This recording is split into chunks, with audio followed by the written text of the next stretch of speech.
It is Thursday, 13th of June, 2024. Welcome to the God 7.0 video. I've got a feeling this series could run and run, probably for the rest of my existence in this realm, in this particular body, however long that may be. I'm here with Old Faithful again, the microphone, which I've used for pretty much every piece of mic work I've done over the past 30 years. So I used to take this out in the clubs as a DJ, and I've done pretty much every podcast and video interview over the past 15 years using this mic. I think I'm going to auction it off soon, actually, and get myself a new one. Anyway, with this particular video, I want to turn a bit of a corner because regular viewers of this series will be aware of how I'm feeling now about the true nature of this realm and what force may have created it. So I don't need to keep laboring those points. There is going to be new information and things to reinforce messages which have been put across in previous videos, but I really want this one to start looking at some solutions. So you reach a point in conspiracy research where you study the nuts and bolts, the fine detail, the dates, places, names, methods and tactics by which social engineering and mass mind control and subjugation of the entire human population takes place. So you get to learn about secret society networks and Freemasons and the Bilderberg Group and the Council on Foreign Relations and Tavistock and MK Ultra and all this stuff. And you reach a point where you've accumulated enough information to have a handle on what's really going on in this world. And if you just stay within that conspiracy realm, you then start to want to look at solutions. So this is where we find people forming community hubs and little cooperative groups and voluntarist societies and working on ways of unplugging from the system, from the matrix, from the control grid, and becoming self-sufficient, becoming sovereign, and things of this nature. And when you start looking at the spiritual subjects, as I've been in these videos, eventually you reach that point as well, where you want to move beyond focusing on the problems, the hardships, the challenges that we all face, and you want to start looking at some solutions. So in this context, the biggest concern is, okay, so if this realm really is presided over by some sort of malevolent demonic entity, how the hell do we get ourselves out of it? Particularly at the point of so-called death, where we leave these bodies and we leave this dense, energetic reality and move on to whatever lies beyond. We're going to want to make sure, to the best of our abilities, that we go to the right place, that we make the right decision, that we're not tricked and deceived and coerced into the worst nightmare of all, having to come back to this place and do it all over again in a new body, in a new guise. What a ghastly bloody prospect that is. So this video is going to be quite a long one because I'm going to tack onto the end of it a video interview that I did 10 years ago with a guy named Wayne Bush. So Wayne was well ahead of the curve, and in 2014 he had his website Tricked by the Light, where he was putting forward this theory that at the point of death, what we refer to as death, our souls are tricked or coerced, or the attempt is made to get them to enter the tunnel of light that so many near-death experiences report goes on, and get recycled and spat back out on a conveyor belt into this nightmare reality, where our louche energy, all the fear and the trauma and the anxiety and the worry and the stress that is cultivated in this realm by design, gets fed upon by these entities that supposedly, according to the theory, use this stuff as sustenance. So Wayne Bush was putting forward this idea 10 years ago, and I came across it then. And so I did a Good Vibrations interview with him in 2014, where he went into this whole theory in some detail. And he was referencing some music and some aspects of popular culture which seem to be subliminally communicating these ideas, these themes. So I thought it'd be interesting for people to take a listen to that interview 1 decade on, in light of the many researchers now, the many commenters and YouTubers and pundits who are getting into these theories and putting forward these ideas. So I'm not necessarily stating that that's where I'm at with everything. I'm not necessarily stating that I think he's bang on the money with it. I'm still agnostic in that sense. I'm still seeking the answers. I'm not throwing it out. It remains a possibility, albeit an unsettling one.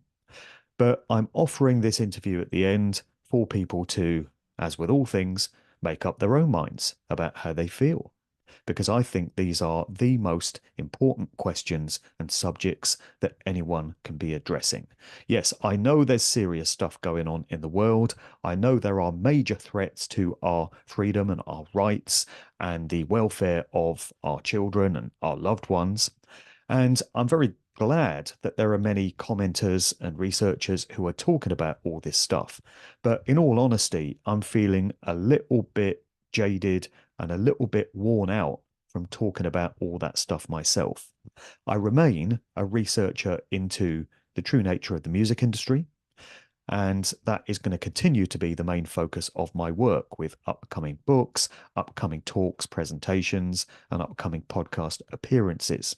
But in terms of geopolitical stuff and conspiracy stuff that's going on in the world, there's just so much of it that I don't feel that I can comment on that and keep up to speed with all the nuts and bolts, mechanical details of it all to be able to offer any meaningful context. So I leave that to others. Where I'm at now is considering these spiritual, theological questions. I've heard it said, since I've started putting out these videos, that Mark Devlin doesn't love God. That's a comment that some Christians have made. Again, I've not received any correspondence from any pissed off or offended Hindus, Buddhists, Jews, atheists, only Christians for some reason. This is not a Christian hating video. None of my output is. But many people who have identified as Christians have made the comment that I don't love God. So I think a good starting place to get things going on this video is for me to just address that one. When I consider the creative, generative force that put into place things like the movement of the sun and the moon, the rhythmic cycles that they complete throughout a day, throughout a month, throughout a year, and throughout a zodiacal age of 2,160 years, and then the great year, so called, of 25,920 years. The movement of the sun through the different zodiacal signs, houses, 12 of them. Whatever force put that into place and created that beautiful rhythm and synchronization is worthy of awe. It's absolutely dumbfounding that any kind of entity or force could have created something so perfect, just working in symphony with everything else. So I love whatever God that was. When I think of some of my favorite places in the world, I love the Scottish Highlands. I get up there whenever I can. The mountains, the lochs, the valleys, the scenery, the landscapes just leave me breathless in terms of how beautiful and majestic they are. So whatever force created all of that, I love. When I think of things like, well, Niagara Falls is another amazing place where all that water cascades over those falls every single day, and it never runs out because we've got a system of aquifers and the whole water table, which ensures that there's a never-ending supply of water, just goes through these cycles within the earth. Whatever force created that is incredible and wonderful and gets my respect and gets my love. So if you want to label that creative force, that entity, God, then I do love God. Here's the flip side. When I think of whatever entity, whatever force created a realm in which fear, pain, suffering, trauma, worry, stress, anxiety, regret, grief, loss, where all those things seem to be built into the very fabric of the existence, ensuring that every human soul that incarnates here undergoes those experiences to one degree or another. Do I love that entity? When I think of what some unfortunate people are forced to endure, and I've researched things like satanic ritual abuse, generational trauma-based mind control, where children are born into these situations where they just don't stand a chance. From the very earliest age, they are submitted to the most horrific trauma imaginable, the stuff of your very worst nightmares and beyond. When I think about whatever force created that realm, can I have any love for it? Absolutely not. Is there a contradiction here?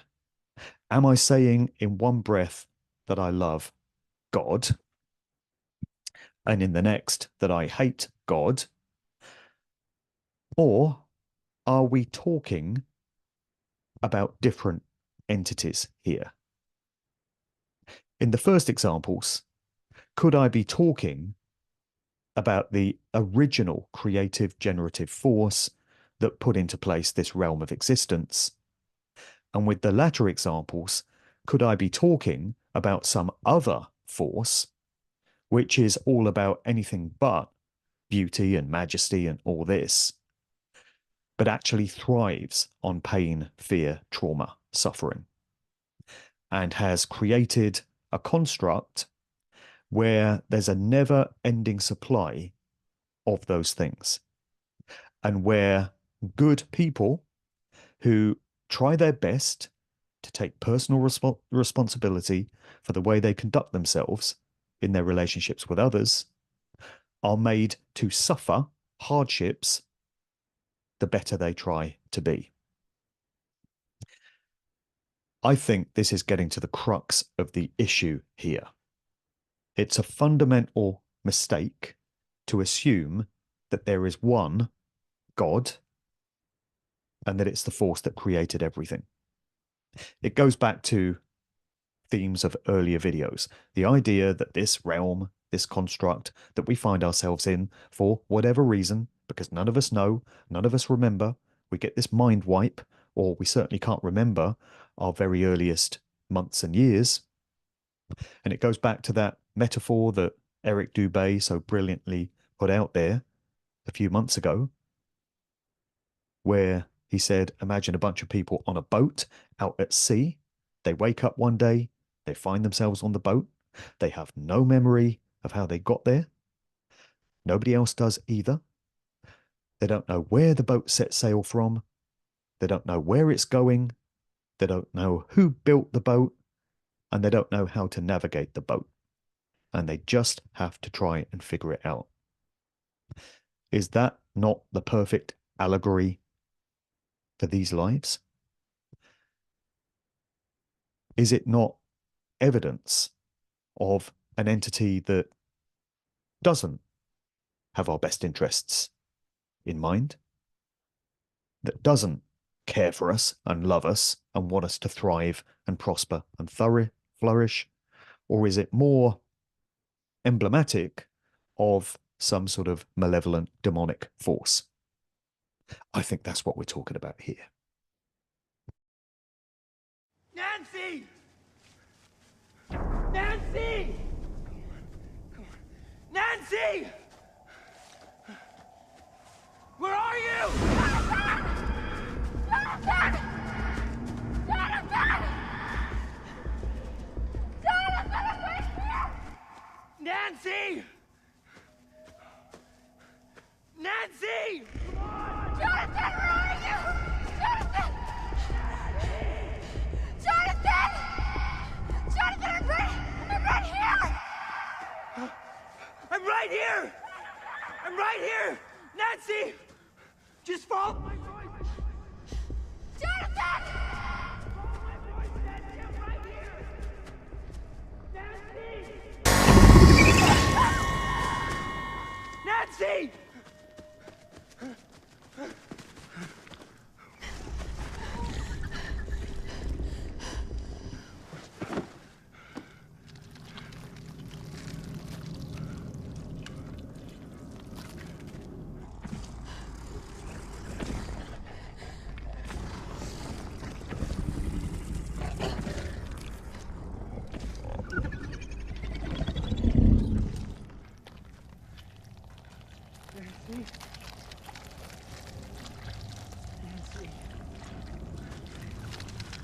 Nancy, follow my voice!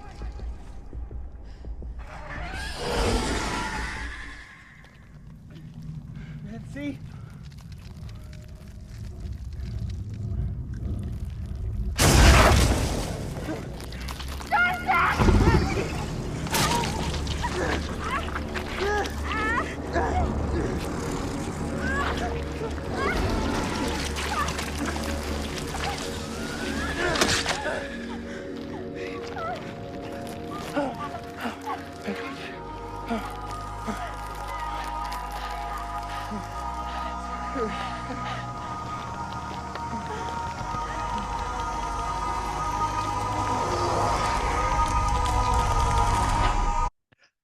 So the implication is that we're living within two worlds at the same time, within two worlds which have come together as one. And this was brilliantly portrayed, I feel, again, in an allegorical way, in the Netflix TV series Stranger Things. I've referenced Stranger Things many times in my talks and videos because I think it tells us a lot. Get rid of all the nonsense with the monsters and all the kind of goofy 80s retro stuff. We need to get right down to the crux of what that show was telling us. First of all, it told us a lot about MK Ultra mind control and the way that works with the character 11, who was raised in one of these MK Ultra labs. But also within that show, in the narrative, we've got the concept of the upside down. So for anyone that's not watched the show, this is a kind of hell world, this kind of dark parallel existence, which is there at the same point in space and time as what we consider regular reality. So you have characters who can disappear into the upside down, and it's a dark reflection of what the other characters are going through. And the characters can interact with each other because they're actually in the same space, but it's a parallel kind of existence, which is there alongside the other one. So is that not another metaphor for the kind of reality that we find ourselves in? We're in a sort of upside down. We're in a sort of dark underbelly. We're in a sort of hellish reflection, mirror-like reflection of real creation, original reality. So that's always there. That's why we have things like the beauty of the sun and the moon and their cycles, and the beauty of mountains and scenery and all these breathtaking things in nature. And it would also explain why we have consciences, because most people do. I did an interview this week with Dr. Mike Yeadon, former executive with Pfizer, who has become a whistleblower and has become very outspoken in recent years about the true nature of the pharmaceutical industry, of which he was a part for many years. So, very brave, courageous man. We need many, many more like him. The reason he has come forward, and at great risk to himself and at great loss to himself, because he's suffered a fair bit as a consequence of speaking out, the reason he felt to do that is because his conscience was prodding him in the ribs and saying, you shouldn't be doing this. You've been a part of something bad. You know stuff that is going to help people, and you need to get it out there. And like I say, we need more people like that. Of course, in the world, there are a small number of psychopaths, sociopaths, and narcissists. And there's really no helping these people, particularly the psychopaths, because they're never going to have a conscience. They're not capable of considering the consequences of their actions and the impact they might have on other people. But the vast majority of humanity are not psychopaths, sociopaths, or narcissists. I feel most people are basically decent. We know the difference between right and wrong inherently. It's there within us. We know that we should be living by the code of do not treat others in a way you would not wish to be treated yourself. If you wouldn't want something done to you, don't do it to other people. It's that simple. And we know that. So on occasions where we do something that we know is wrong, we shouldn't have done it, it's causing harm, with most of us, it bothers us. That's your conscience kicking in. That's the fail-safe mechanism that prevents us from just doing whatever we want and to hell with the consequences. We know right from wrong. We're born with that knowledge, most of us.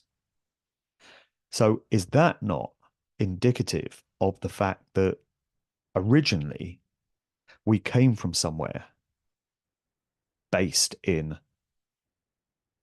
good and love and empathy and compassion? That's our true nature. But we found ourselves in a realm which doesn't reward that stuff. If you display those things, you get punished for it with struggles and hardships and problems that are placed in your path.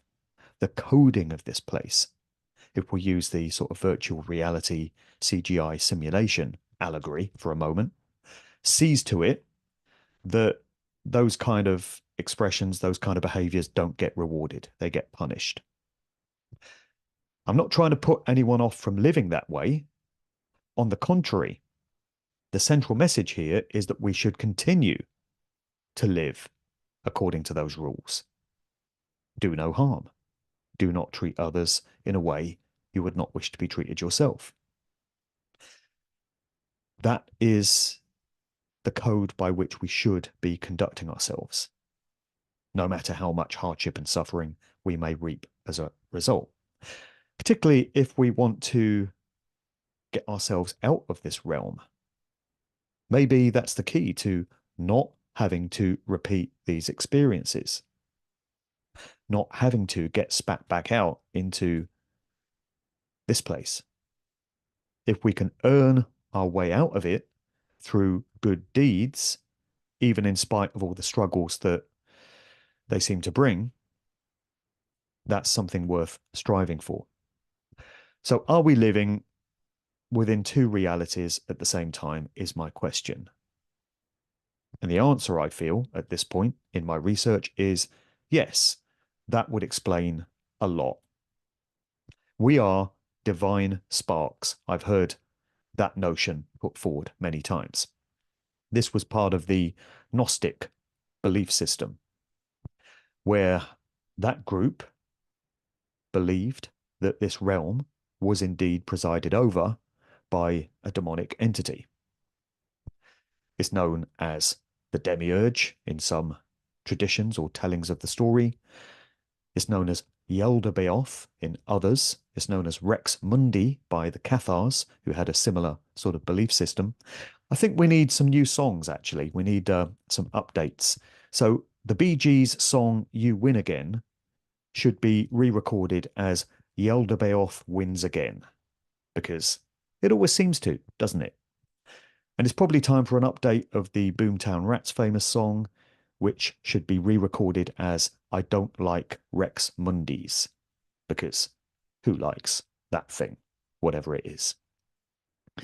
But, you know, joking aside, it would explain a lot. We're divine sparks. We come from somewhere out there, and it is basically a good place. That's why we have consciences and the inherent knowledge of right from wrong. But we find ourselves in a realm where it's so easy to get led astray. It's so easy to be coerced down the wrong path, where you become selfish and you become narcissistic and you don't really give a shit about anything else or any other living sentient being. It's just easier that way, isn't it?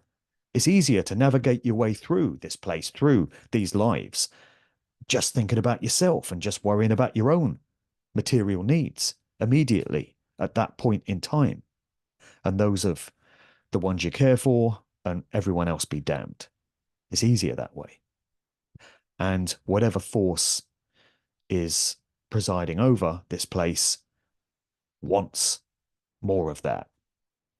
So it becomes an act of rebellion, of resistance, not to give it, doesn't it? In a realm where loose energy, expressions of fear and trauma and everything else, is fed upon by demonic entities, if that's what's going on just outside of sight on an unseen level, how much more of a rebel can you be by giving it your very best to not contribute any of that stuff and to fly in the face of it by attempting to live within the values of empathy, compassion, and consideration towards others? Seems a pretty good way to live to me. So in the rest of this video, I've got another feedback section where I'm going to be reading out some comments that people have sent in that have appeared in the comment section of the videos on the different platforms that I've posted on. Also, I want to read out an abridged version of an article where the writer is giving his or her views on just how we can exit this reality at the point of so-called death. I mean, that's the ultimate solution. And I found some value in this article. Again, not necessarily nailing my colors to that mast, but I think it's worth putting this stuff out there and seeing what people think. I'm going to finish off with that Wayne Bush video, as I say, but at this point, I want to insert a video piece from David Icke. Some people will groan, some people will feel to reach for the keyboard and start typing, he's a shill, he's a gatekeeper. Not interested in anyone's opinion of Icke. I won't be reading any comments that anyone makes about him. Whether they like him or not, it's not important here. What's important is the message that he's putting across.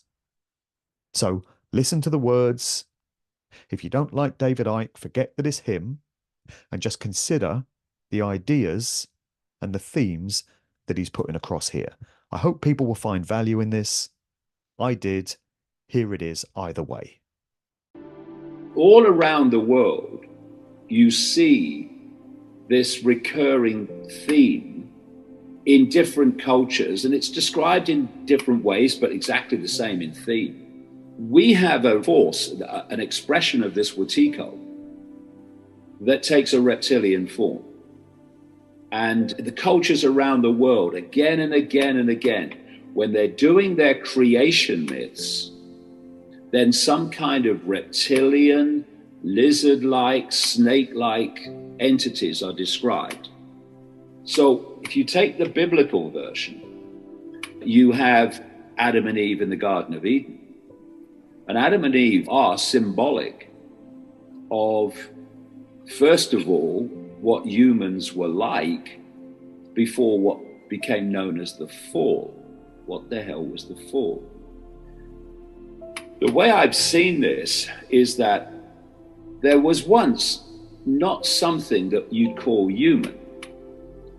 It was a state of consciousness that was experiencing a world, a frequency band that was like the one we're experiencing, but on a much higher level of awareness, consciousness, frequency.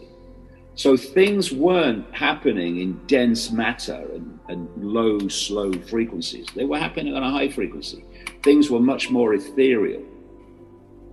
And that, I think, is what's described as this paradise that went before. And so Adam and Eve were cast out of paradise. What does that mean, I would suggest?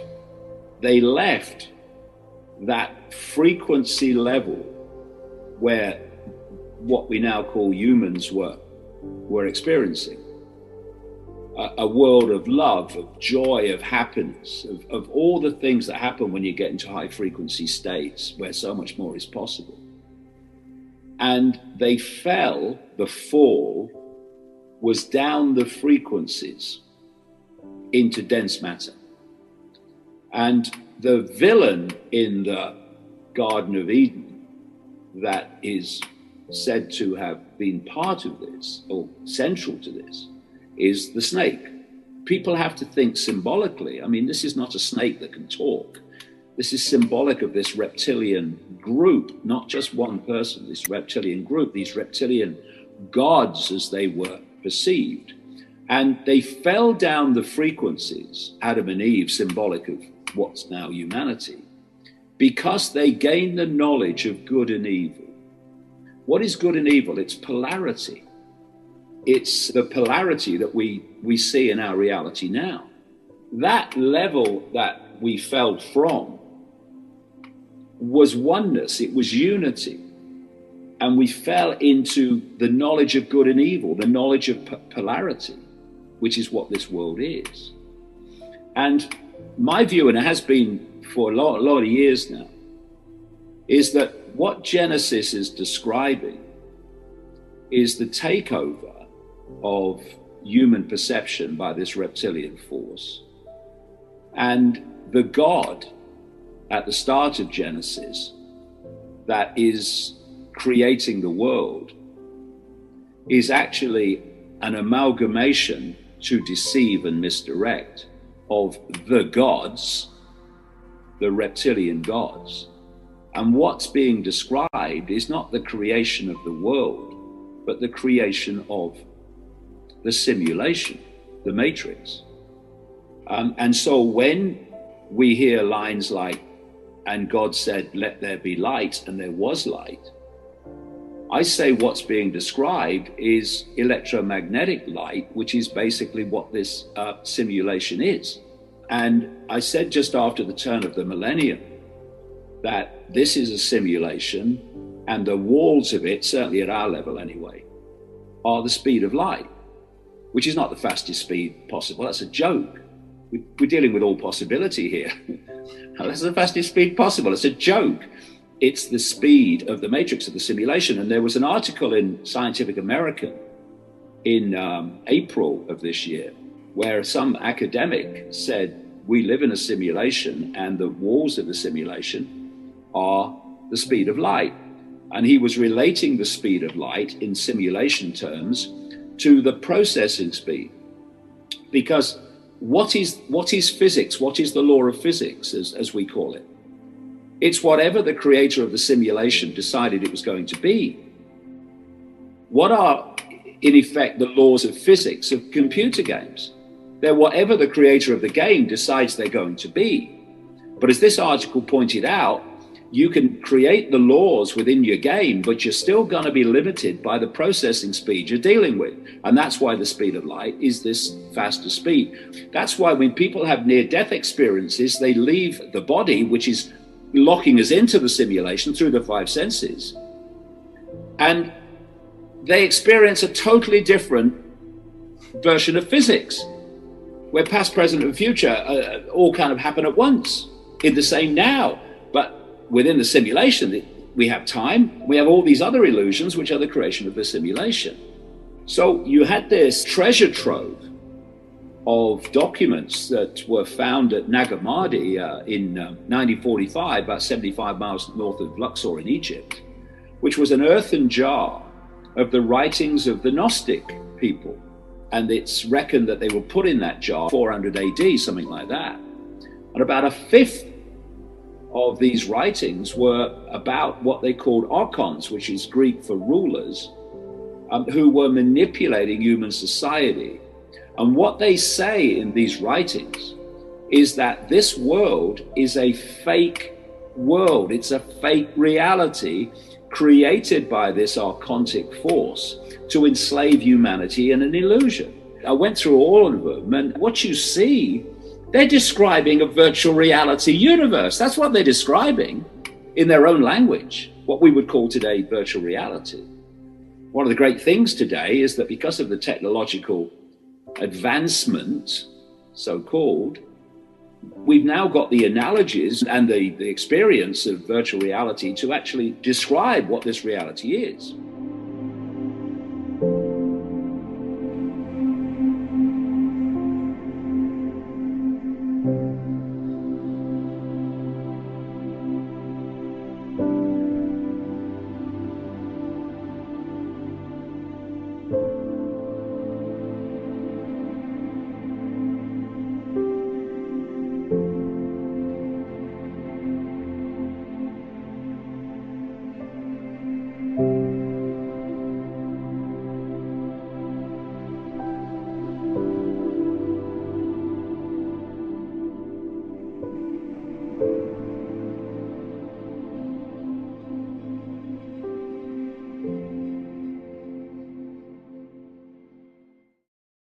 I had a strange dream about David Icke the other night, actually.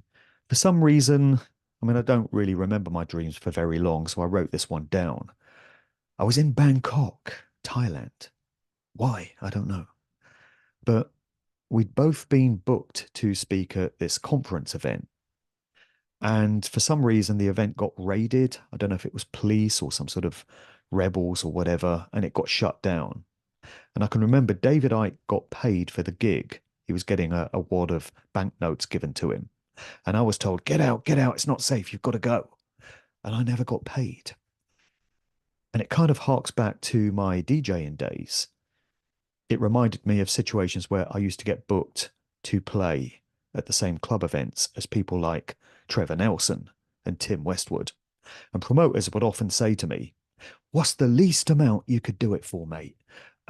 Because Trevor Nelson's management are absolutely caning me on his fee. They want 10 grand for him to do his set. So could you do it for like 25 quid? Because I've really got to save money here. So, it was the same sort of idea, and it was probably a subliminal harking back to some of my experiences in my DJing days.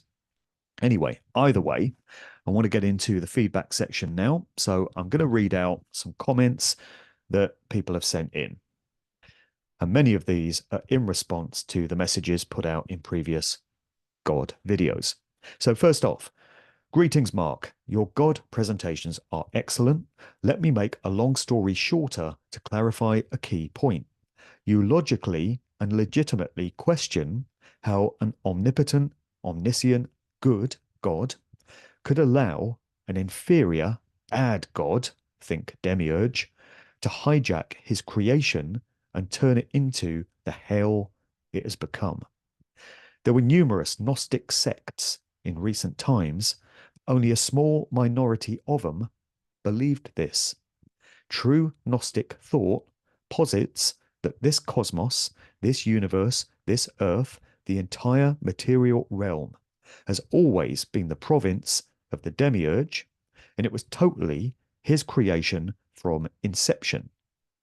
The uncreated, unknowable God, the entity with no beginning and no end, never had anything to do with it. One of his emanations, Sophia, spawned the demiurge, a tragic and cosmic mistake. Even though the uncreated eternal God was not responsible for this abomination we find ourselves in, other of his emanations, such as the main one, Christos Lucifer, the light bearer and liberator, have been dispatched to free us from this celestial prison so we can return to our true home, beyond the stars, beyond the beyonds. Analogous to our treasonous politicians of today, the demiurge and his archons could never have tricked and trapped our immortal spirits into these flesh prisons without the collusion and connivance of the traitor Siddhas, the gods from the eternal realms who threw in their lot with the demiurge.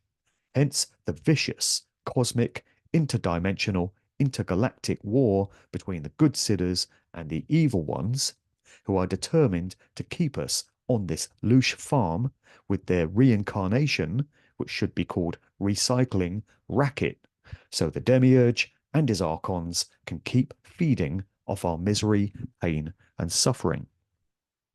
Contrary to their lies, which say that a soul must incarnate endless times to learn lessons, the more times a soul incarnates in the flesh, the more it weakens, as it gets increasingly estranged from its ultimate I, or eternal spirit self, until it inevitably dissolves into nothingness. The soul is not immortal. That is a demiurgic creation along with our bodies. Only our divine spark is eternal, which is uncreated. But too long a separation from its source of origin, and it is in danger of being forever lost. Food for thought there, the idea that this abomination hell realm, which I reference in every video and which we all have been forced to experience, was never the creation of the original God, according to this way of thinking. It's only a creation of this lesser being or these lesser forces. And that would explain why it's all about pain, fear, and suffering. And it doesn't matter how many times you pray to what you consider to be a good, benevolent God, nothing ever seems to improve. In fact, often you can pray for something and you get the exact opposite, which does rather leave you thinking, if you're capable of critical thought and you've moved beyond systematic mind control of religion, what's the fucking point then? On to the next piece of correspondence. Like Buddhism, Gnosticism begins with the fundamental recognition that earthly life is filled with suffering. In order to nourish themselves, all forms of life consume each other, thereby visiting pain, fear, and death upon one another. Even herbivorous animals live by destroying the life of plants. In addition, so-called natural catastrophes, earthquakes, floods, fires, drought, volcanic eruptions, bring further suffering and death in their wake. Human beings, with their complex physiology and psychology, are aware not only of these painful features of earthly existence, they also suffer from the frequent recognition that they are strangers living in a world which is flawed and absurd. Many religions advocate that humans are to be blamed for the imperfections of the world. Supporting this view, they interpret the Genesis myth as declaring that transgressions committed by the first human pair brought about a fall of creation, resulting in the present corrupt state of the world. Gnostics respond that this interpretation of the myth is false. The blame for the world's failings lies not with humans, but with the creator, since, especially in the monotheistic religions, the creator is God. This Gnostic position appears blasphemous and is often viewed with dismay, even by non-believers. Refer to the Depeche Mode song Blasphemous Rumours, which I included in a previous video. Ways of evading the recognition of the flawed creation and its flawed creator have been devised over and over, but none of these arguments have impressed Gnostics. The ancient Greeks, especially the Platonists, advised people to look to the harmony of the universe, so that by venerating its grandeur, they might forget their immediate afflictions. That's pretty much what I was getting at in the first part of this video.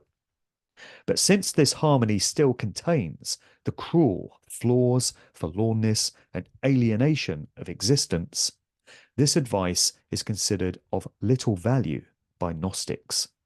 Nor is the Eastern idea of karma regarded by Gnostics as an adequate explanation of creation's imperfection and suffering. Karma, at best, can only explain how the chain of suffering and imperfection works. Let me just scroll down here. It does not inform us in the first place why such a sorrowful and malign system should exist. Okay, next message, brief one.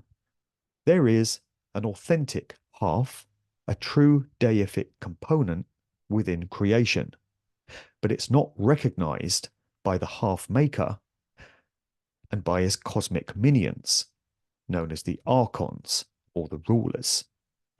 Maybe that answers the question as to why there can still be awesome, majestic beauty, think the mountains of the Scottish Highlands, at the same time as all the horror and pain that we know occurs.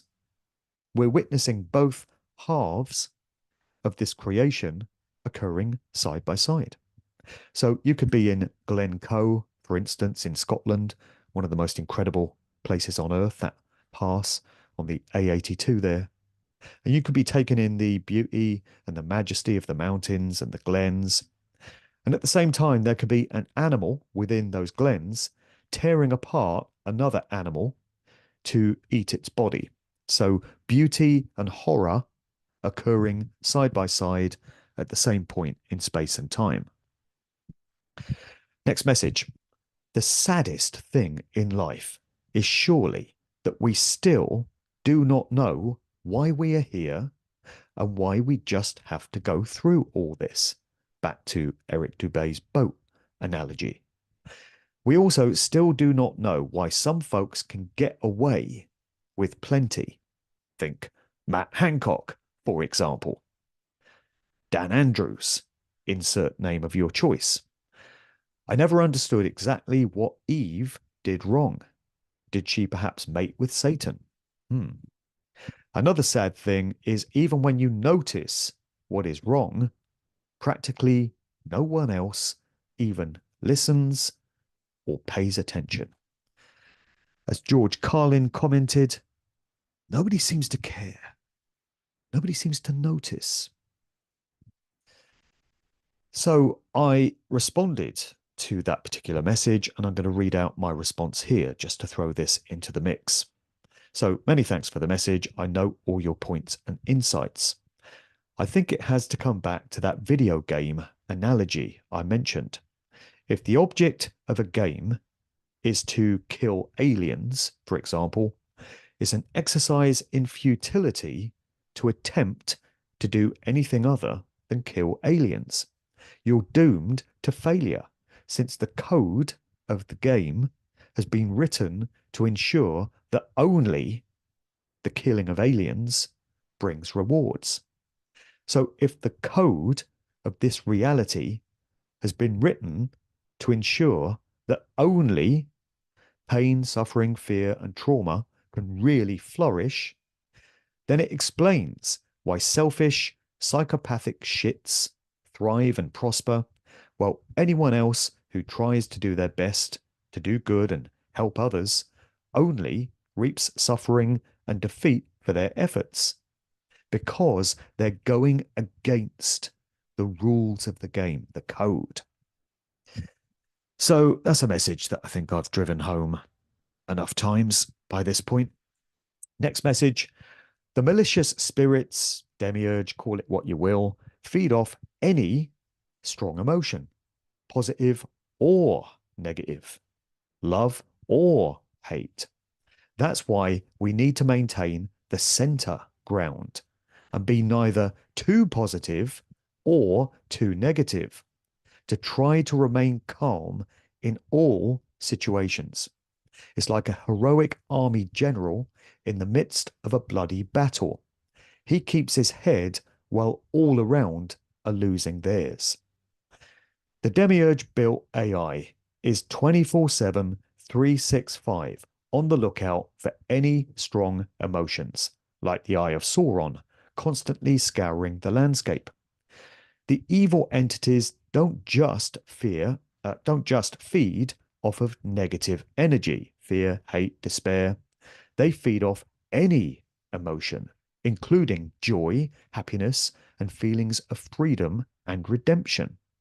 But since they're psychopaths, they don't want us feeling happy or joyful, not most of the time anyway. So when musicians like the Rolling Stones, U2, Paul McCartney tour, millions of their fans are happy and rapturous. The evil entities feed off that energy also. When it detects an emotion above a certain level, it is galvanized into motion, triangulates the position, and fucks up that area or persons. That's why when people are ecstatically happy, often something terrible happens.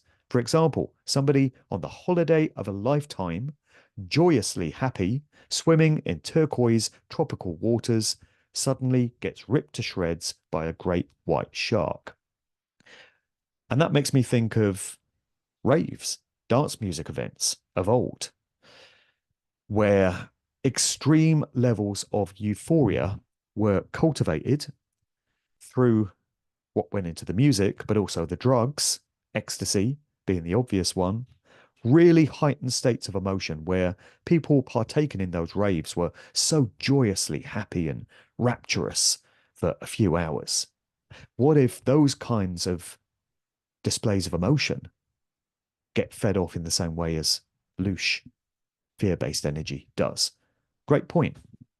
Maybe it's all expressions of extreme emotion. So the solution is to remain balanced. This one provides a good segue into the solutions monologue that I want to read out shortly. So, due to the illusionary simulation nature of this reality, all the unbelievably cruel and wicked things that happen here are only real while they're being experienced. A concept I still struggle with today, as I'm a father and loving husband. It would suggest, though, that if this is some sort of dream or illusion, it becomes a never happened scenario once we are able to escape it. Maybe another reason why a so-called good God doesn't intervene. I believe outside of this reality, there is no hierarchy of power, hence all the persuasion tactics that go on in near-death experiences and pre-birth experiences. A favorite saying that I've coined is, persuasion is the perversion of power. I believe this earth experience to be one of constant compliance and indoctrination of limited belief. So lifetime after lifetime of complying and complying, we naturally comply at the time of death. Knowing your true power, in my opinion, is how we escape all of this mess. And of course, this viewpoint posits that reincarnation is a very real thing. Is it? I don't know. I've lent for many years towards the idea that it is. But what if that's a psyop? What if that's a cleverly constructed myth to once again mislead us and strip us of our true power? Who knows? we have to admit that we just don't know. It takes courage to admit that you don't know something. Not many YouTubers and broadcasters want to do that. They want to be that guy or that woman with all the answers that people come to, like they're some kind of guru. But the truth is, they don't know any better than I do, or you do, or anyone else watching this. So at this point, as I wrap things up, I want to include this article that I referenced, which was written in 2023, October 14th, 23, and is credited to a writer by the name of Suzaku. So I don't know if that's a male or a female, but I came across this article and I thought it worthy of including here. So I'm going to read out an abridged version of it. You can get the full article as a PDF download from the MediaFire link that I'll put in the show notes below. So if this stuff intrigues you, grab a download of the PDF and you can read the whole thing in your own time. So the shortened version goes like this. I wrote this paper because I want to share the information contained in this writing with you before I die. I can leave this world with full satisfaction, knowing that I imparted this knowledge to you, gained through years of truth seeking. The grid is a metaphysical barrier that prevents humans from exiting our physical reality, also called the konoma, matrix, or the construct.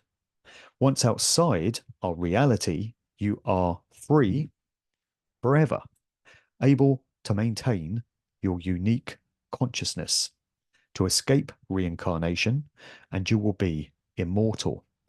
My intention is to exit this reality through a hole in the grid as soon as possible, immediately after realizing that I'm dead.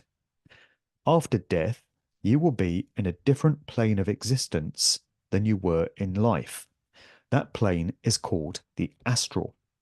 Within the astral, immediately after death, any disease, infirmity, or disability that you had prior to your death will be gone.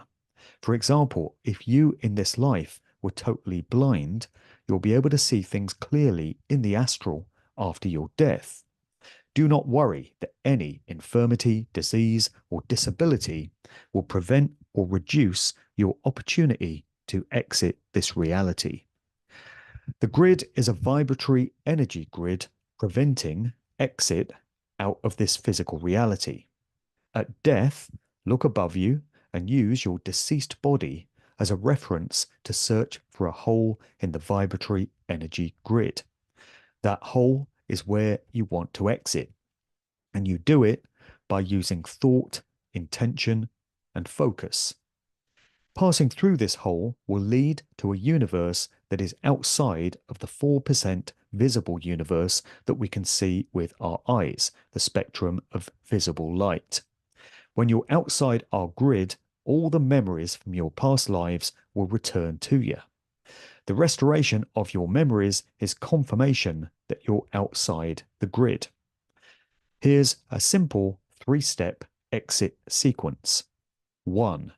If your mind is dazed or confused, or due to the violent circumstances of your death, use the pure, focused, true intent to command clarity now to gain mental clarity.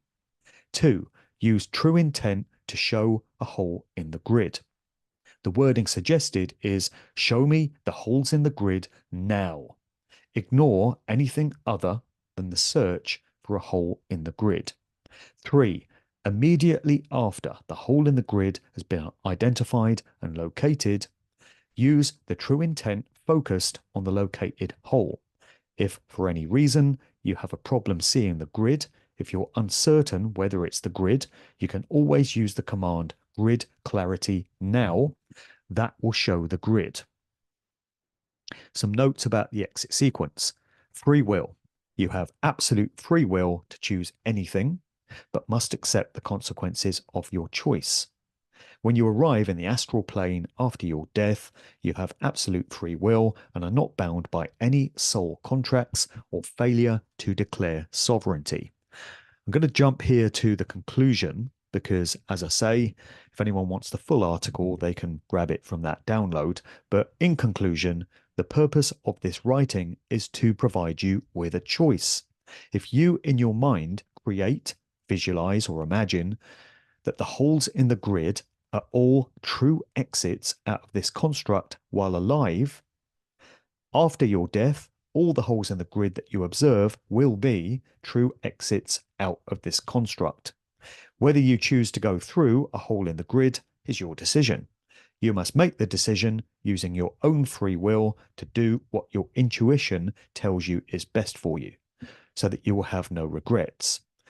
Do not make your decision to please or gain acceptance from anyone. I strongly encourage you to focus on exiting this reality as soon as possible once you realize you are dead. Ignore everything except what is essential to exit. I wish you the greatest future happiness. So, as with all things, people can make of that what they will, but I considered it interesting and intriguing enough to include as we continue to seek answers to these questions. Announcements and housekeeping items. I've got many upcoming events in the weeks and months ahead. Looking forward to dropping a few DJ sets at some festivals this summer, if we actually get one. We're very close to the summer solstice, and here in England, we've had no warm weather to speak of whatsoever this year. Not really. That is not natural. I've been hearing about these crazy rainstorms which fell on the Balearics and certain parts of Spain in the past few days, causing absolute havoc. That is not natural either. Neither were the rainstorms which fell on Dubai the other week, a year's worth of rain in one day. It's all evidence that we're being messed with. It's all in line with the global climate warming change bollocks agenda, which is trying to be pushed. And once again, it's a reminder of just how we need to rise up and take action against the sick, demonic psychopaths who are running this realm. We could take it further and say they're doing the bidding of whatever entity created it or currently runs it. But either way, it's not enough just to sit back and allow these things to happen. Real world action and resistance is required. Bit of an aside there. I tend to go down these by-the-by routes.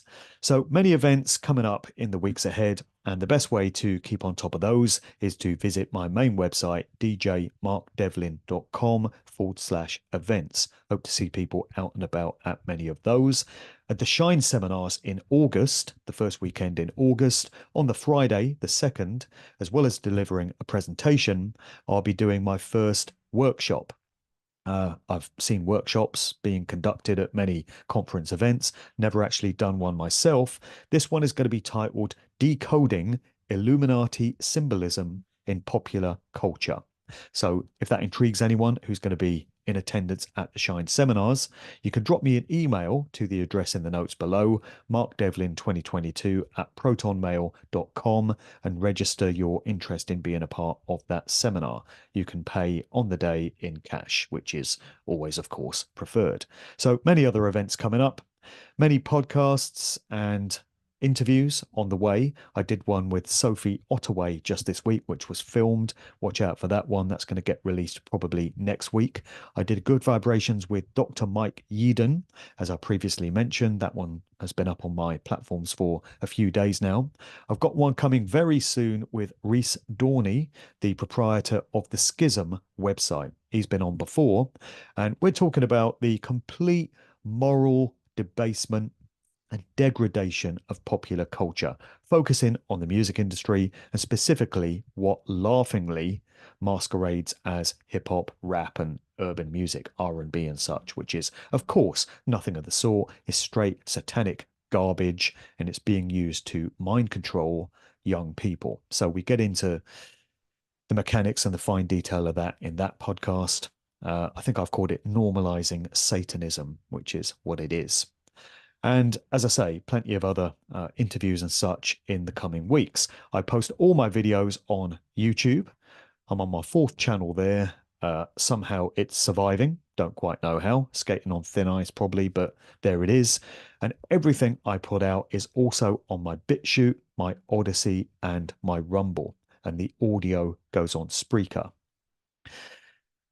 I've also got a Patreon channel, and that's where anyone who has found value in my work and would like to contribute towards seeing it continue, and also get access to exclusive content which is not posted elsewhere, can support me in that way.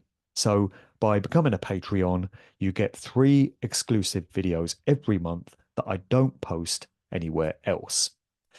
So I'll put the links to that in the notes below as well. And maybe people just want to take a look at that page and see the sort of content that's available.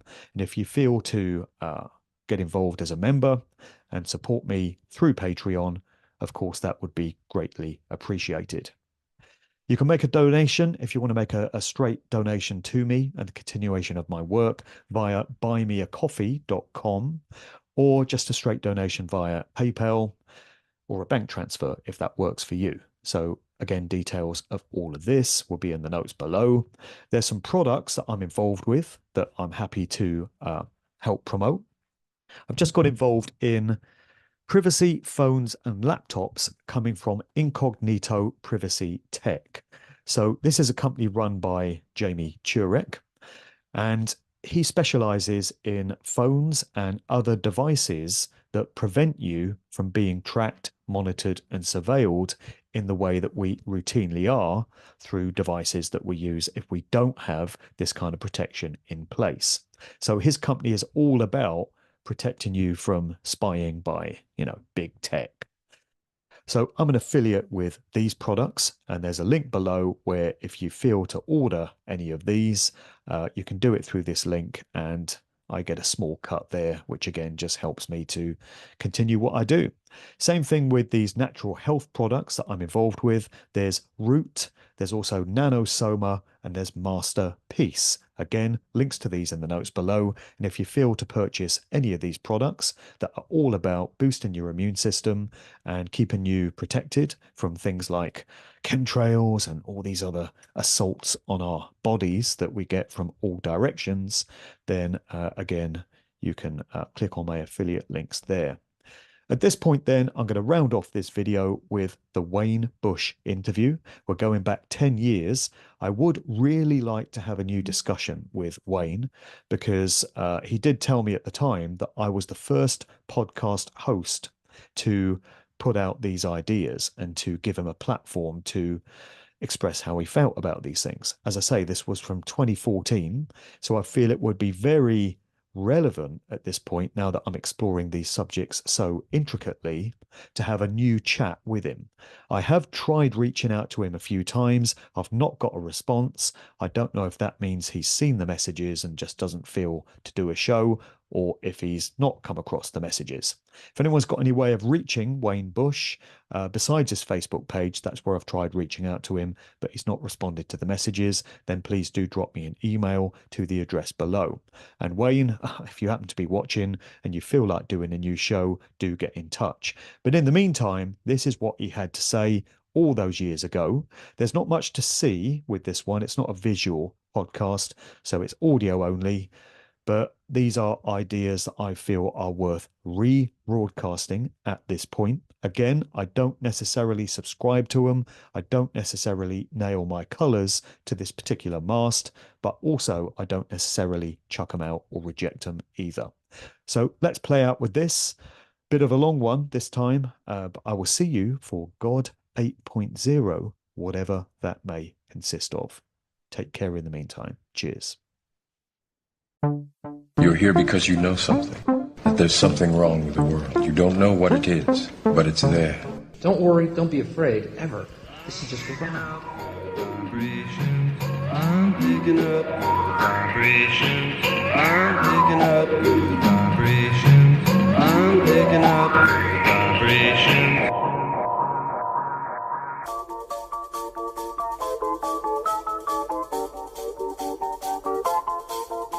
Blinded by the light, wrapped up like a douche, another runner in the night.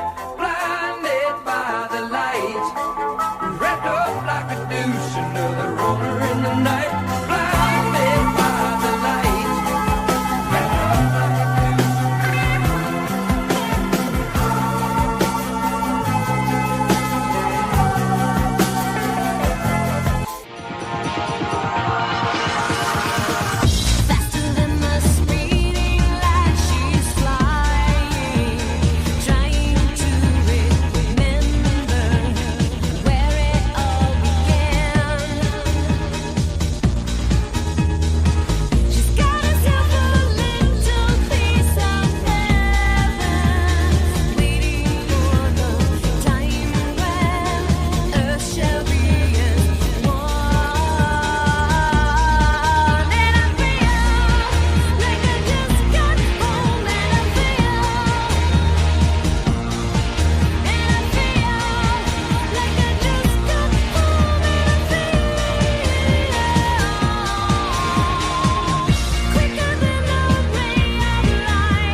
So welcome back to Good Vibrations. We're going to have a deep one today, getting into some deep subject matter, and these are always good to do.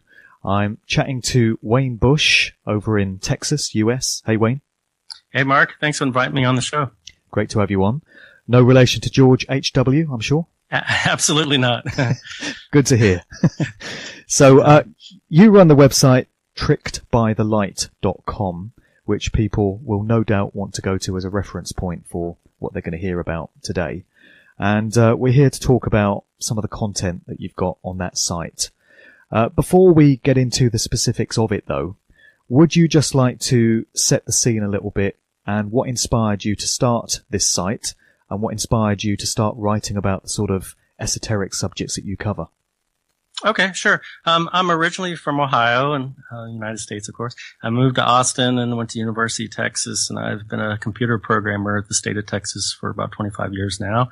I was raised as a casual Catholic, and then I became a Christian while I was at the University of Texas. And after about 10 years, I started looking into the New Age movement and became more conspiracy-minded when I discovered Art Bell, David Icke, Jordan Maxwell, John Lear, and others. And after I had read and watched everything I could get my hands on, I started doing my own original research into the symbology and the language and music, movies. I analyzed the data, and then I put up my Trick by the Light website originally in 2002. The website's basically a response to the popular notion that there's a tunnel that one goes through when one dies to be with a loving light. It's a familiar meme noun, is being used for a source of jokes in movies. I believe it's a trick in that our souls are lured to the light by alien beings on the moon and used as a source of energy for the sun. So we get mooned and we are SOL, shit out of luck. The soul has died or been bleached and is released and sent to Earth, where it is recycled and reincarnated, or reincarcerated, as I like to call it, where they feed off the negative emotions generated from our stressful lives as slaves. We're imprisoned by our body cells and our chemical compounds. We're kept here not only by gravity, but we're also spellbound by the spelling of words which pronounce a life sentence with prison terms. We're being tricked, for it's a game, the game of life for the human race. We're mostly a composite of our thoughts, emotions, feelings, and our physical composition. So we can be influenced or controlled by these. Our thoughts are largely based on what we were taught growing up or our conditioning, what we see and hear. That is words that comprise our language and images or symbols that we see around us and we're constantly inundated with. I think art imitates life, and life in turn reflects the bigger true picture and may give us insight into why we are truly here and where we came from. The media influences our conscious and subconscious minds, so that would include music, television, movies. Also, religion and politics can use our emotions against us and flag waving and justifying the cause for holy wars and such. So the devil's in the details, as they say. So I'm going to try to look at each of these areas. And the words are like breadcrumbs that can provide a trail that we can use as clues to trace or track down our history. So when I first started researching, I delved into the language. So I looked up God in the dictionary, and I noticed that I try to break things down. So I saw the G at the front, and I thought of the Freemason symbol, and then I saw Ode, O-D, at the end, and I'd heard of that, the Odilic or Odic force, and how the Norse god Odin or Woden was the head of their pantheon, and that's where we get the word for Wednesday or Woden's Day. So the dictionary said Ode was a mysterious force of the universe or God. My Encyclopedia of Witchcraft says Ode and Obe are astral energy, and on this plane spiral is two snakes of energy that spiral up our spine, like on the caduceus symbol. So the G is a Freemasonic symbol, which I believe is the sun, soul, which is a G-class star, and the musical note G in the do, re, mi, fa, sol, la, ti system. So, to the Egyptians, the sun was Re or Ra, so it's raw matter, raw material, and we get a raw deal. It's the ether ore. The wind through the solar wind, the soul, S-O-L, becomes soul, S-O-U-L, and the sun, S-U-N, becomes a sun, S-O-N. Or our self becomes imprisoned by body cells and chemical compounds. The plasma from the sun becomes plasma in the blood or cytoplasm in the cells.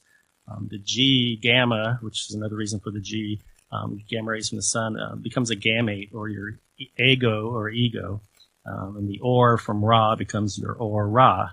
So life on Earth comes from the energy of the sun, energy. Solar flares cause the solar wind, which blows electromagnetic wave particles such as photons and gamma rays. So the sun blow odd, and it becomes our blood. And the light, photons, and energy from the sun is responsible for the growth of our odd or food. So I know one of the things you mentioned you wanted to cover was the area of cymatics, and that's probably a good place to start. Yeah, indeed. I mean, there's a lot of information there that people can go away and muse on. But we did do a volume of Good Vibrations a while back, earlier this year, with a lady called Laurel Erica, and it was on the whole subject of word magic and the idea that the English language has been deliberately manipulated to get vast numbers of humans throughout the world uttering particular sounds as part of their everyday communication. And it's no accident that the British Empire saw to it that English was the language that was exported all around the world and was spoken by such vast numbers of people every day without really thinking about the effect that uttering these sounds might be having on reality. And she was, she was making the point that words are spells, they cast spells. It's a form of sound magic, and you've got various sort of incantations and mantras that people speak every day without really thinking about it. And what's a mantra? It's a mantra. So, Hans Jenny studied how frequency and oscillation affects the very structure of matter. And cymatics comes from the Greek kuma, meaning wave. So all this energy travels in waves, and he studied how the vibrational energy of sound waves, such as the human voice or music, create an interference that forms geometric patterns on vibrating membrane like a steel plate with media such as sand. He found increasing the frequency made more complex forms like the mandalas and stuff that we were mentioning, and snowflakes like sacred geometry patterns. So like listeners may be familiar with blowing of smoke green by making the lips into a shape of an O. It's the same idea. And crystals in water are alive and can store memory and be affected by positive or negative thoughts. And most of our body is water, and we have plasma in the blood. So you can look at ritual, and everything done during ritual is a symbol of an energy that exists on the astral plane. To bring the energy through, the magician sets up a circuit of communication so that the power can flow. To further aid in the direction and control of power, the magician relies upon certain magical tools to help his unconscious mind. The dagger, sword, wand, copper chalice, incense and burner, lamps and candles. And you can see entertainers pointing at you or flicking their hands. But two types of ritual magic are evocation and invocation. And evocation is used in ceremonial magic and the commanding of certain forces and entities by names of powers and sigils. I don't know how you say it. These are done in a mixture of Greek, Hebrew, and unknown languages. And invocation invites higher spirits and the gods. So you can recognize letters in the English alphabet have origins in the Germanic runes, which were used to cast spells. The sound or phonetic value of the rune is its vibratory quality in the air, in space. And each rune has a certain sound to it to be chanted or sung. And it's the magical creative quality that is inherent in speech. So that's how you ruin a language, is with rune magic. And the runes can be used to affect the world outside based on the archetypes they represent. Then you have like the magic books in Europe that were known as the grimoires, which came from the French word for grammar. And you've got Goetia spell books and the Book of the Dead called the Necromonicon. And these, they have little sigils, that's supposed to represent the different gods or demons, and they can be called down through the use of angles. So. And isn't it interesting on the subject of double meanings and wordplay and such that at the end of Christian prayers, you're always taught to say the word amen, which is actually invoking Amun-Ra, an Egyptian sun deity. And you've got Christians... Goat-headed, ram-headed. Christians all around the world finishing every prayer with amen and not really thinking about why it's there. I'm going to mention that later with even the Lord's Prayer, and that's how they end it with Amen. But so we can get into the language or the spelling, and so the control of the mind's largely achieved through our communication of thoughts and language. We're imprisoned by our body cells and chemical compounds, and we languish in our language. Languid means weak and lacking spirit or void of animation or lifeless. And we spell words and pronounce a sentence, a life sentence with a period or term like a jail term or a prison sentence in a pen. And the first thing you learn when you go to school is how to spell. The word sisters in Greek mythology were fates or witches who controlled the fates of man.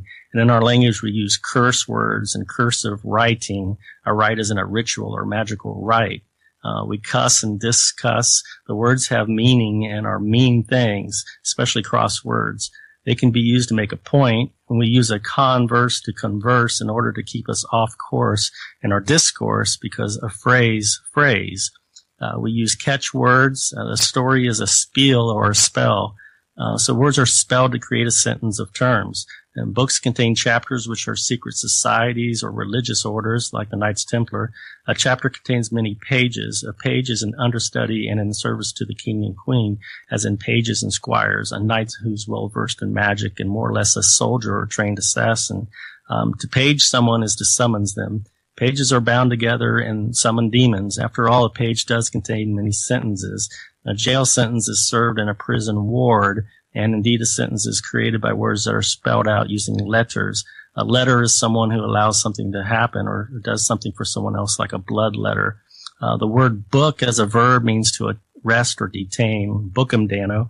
In fact, the Latin word for book is libere, which is where we get our word library and also the word liberty. You can book or place a bet on a game or race with your bookie, and there is a bet being placed on a race, and it's the human race, and the game is the game of life. It's the main bet or alphabet.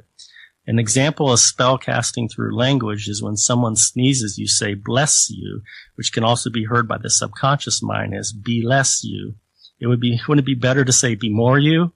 We greet each other with hello, which is hell, and the suffix o, which looks like a hole or a planet, and is used to associate something to someone else, like the word daddy-o. Another is in the Prisoner TV show. They would say be seeing you, as they held up their hand and directed it towards you in a salute. And the C looks like a crescent moon. Paul McCartney even had a song called Sea Moon. We have homophones where two words have the same sound but different meanings, and that allows for lots of room for deception. Mixed messages speaking to the subconscious mind, which scrambles to make sense of a sentence using context with double meanings and double speak. Think about the words know, K-N-O-W, and know, N-O. Knowledge is considered a very positive word, yet it's linked phonetically with the most negative word in our language. So when you say, I know this to be true, are you partially negating its reality? Also, you have profit and pray and pray. Another way is that the subconscious mind can make sense of anagrams. I have a statement on the website where the letters of the words have been rearranged, yet you can still easily read it without problem. And it says, according to research at Cambridge University, it doesn't matter in what order the letters in a word are. The only important thing is that the first and last letter be at the right place. The rest can be a total mess, and you can still read it without a problem. This is because the human mind does not read every letter by itself, but the word as a whole. This means your subconscious mind should also relate multiple meanings to words when they are anagrams. So it shouldn't be any problem to associate the word live with evil, for example. And, how many names for government entities start with a negative prefix? The word nation is nay and shun. The UN, United Nations, NATO, Nazi Party, NASA, NORAD, UNESCO, NASCAR, NATAS. I'm sure you can come up with others. Prefixes and suffixes completely change the meaning of words. There's many negative prefixes such as dis and un and con, also ones that mean the sun or moon like re or mon. And you have suffixes such as s, which looks like a snake and makes something plural. The suffix al, can make something an adjective to describe a thing, and you have other suffixes like tick and or and ion and shun. Ing suffix, which is a rune called ing or ing, takes a verb and makes an action into an object or thing, a noun just by adding ing or ng. You have all these con words. Khans or Khonsu was an Egyptian moon god. It's all a con. It's in the language, the lexicon. It's all a con game by controlling, conniving, conceited con men, convicts in a connected, conspicuous conspiracy without consulting us, but with our conscious consent and constant consequences. I've got a bunch of other con words, but you get the idea. Yeah, get the idea. Yeah, and you might say, a student might say, I took econ at UConn. My professor looked like Acon. He's my icon. And so, yeah, they are cons. You know, they're basically admitting it. They say icon, right? And then they put their hands around their eye with that symbol, and it's an icon. So most of our communication is subconscious and is achieved through the use of symbols or a symbol. Logos and ads, they affect our subconscious, and you see the sun and moon, eclipses and stars are all over the place in these logos, and then the star is a pinnacle in witchcraft. In our identity, you have an id entity or the it entity, Stephen King's it, clown or monster, and we have phrases like make it so mote it be, the Beatles chant let it be over and over, the movie It's Alive, and children play the game tag your it. And then you have other products like sun-kissed, star-kissed, gold-kissed. A kissed is a casket. And you have G-Star, Ra, G-Shock, and you have a couple interesting logos or ads associated with the moon, especially the DreamWorks Pictures logo, where a boy's sitting on the moon with a fishing pole and lure cast into the waters below, presumably the Earth. Then you have the Miller High Life siren symbolism, where it has these oar paddles in an X shape with a witch with a pointed hat sitting on a crescent moon with stars behind her, and she's holding up a golden glass of beer, like Columbia on the logo. And the sign reads "Fishing, reel in the high life." Continuing on with the moon, you have the Death Star from Star Wars that was disguised as a moon. In the movie The Ring, where it says before you die you see the ring, and the image is a picture of a solar eclipse. So if you look at the moon, it's during a total eclipse, it's an uncanny coincidence that the moon's diameter is about 400 times smaller than the sun's, yet is 400 times closer to the Earth, so that just perfectly blocks out the sun during a solar eclipse. Just coincidence, nothing to worry about. Yeah, exactly. Nothing to see here. Then you have the backside of the moon. It's another coincidence that the moon just happens to rotate just slow enough that the same side always faces Earth.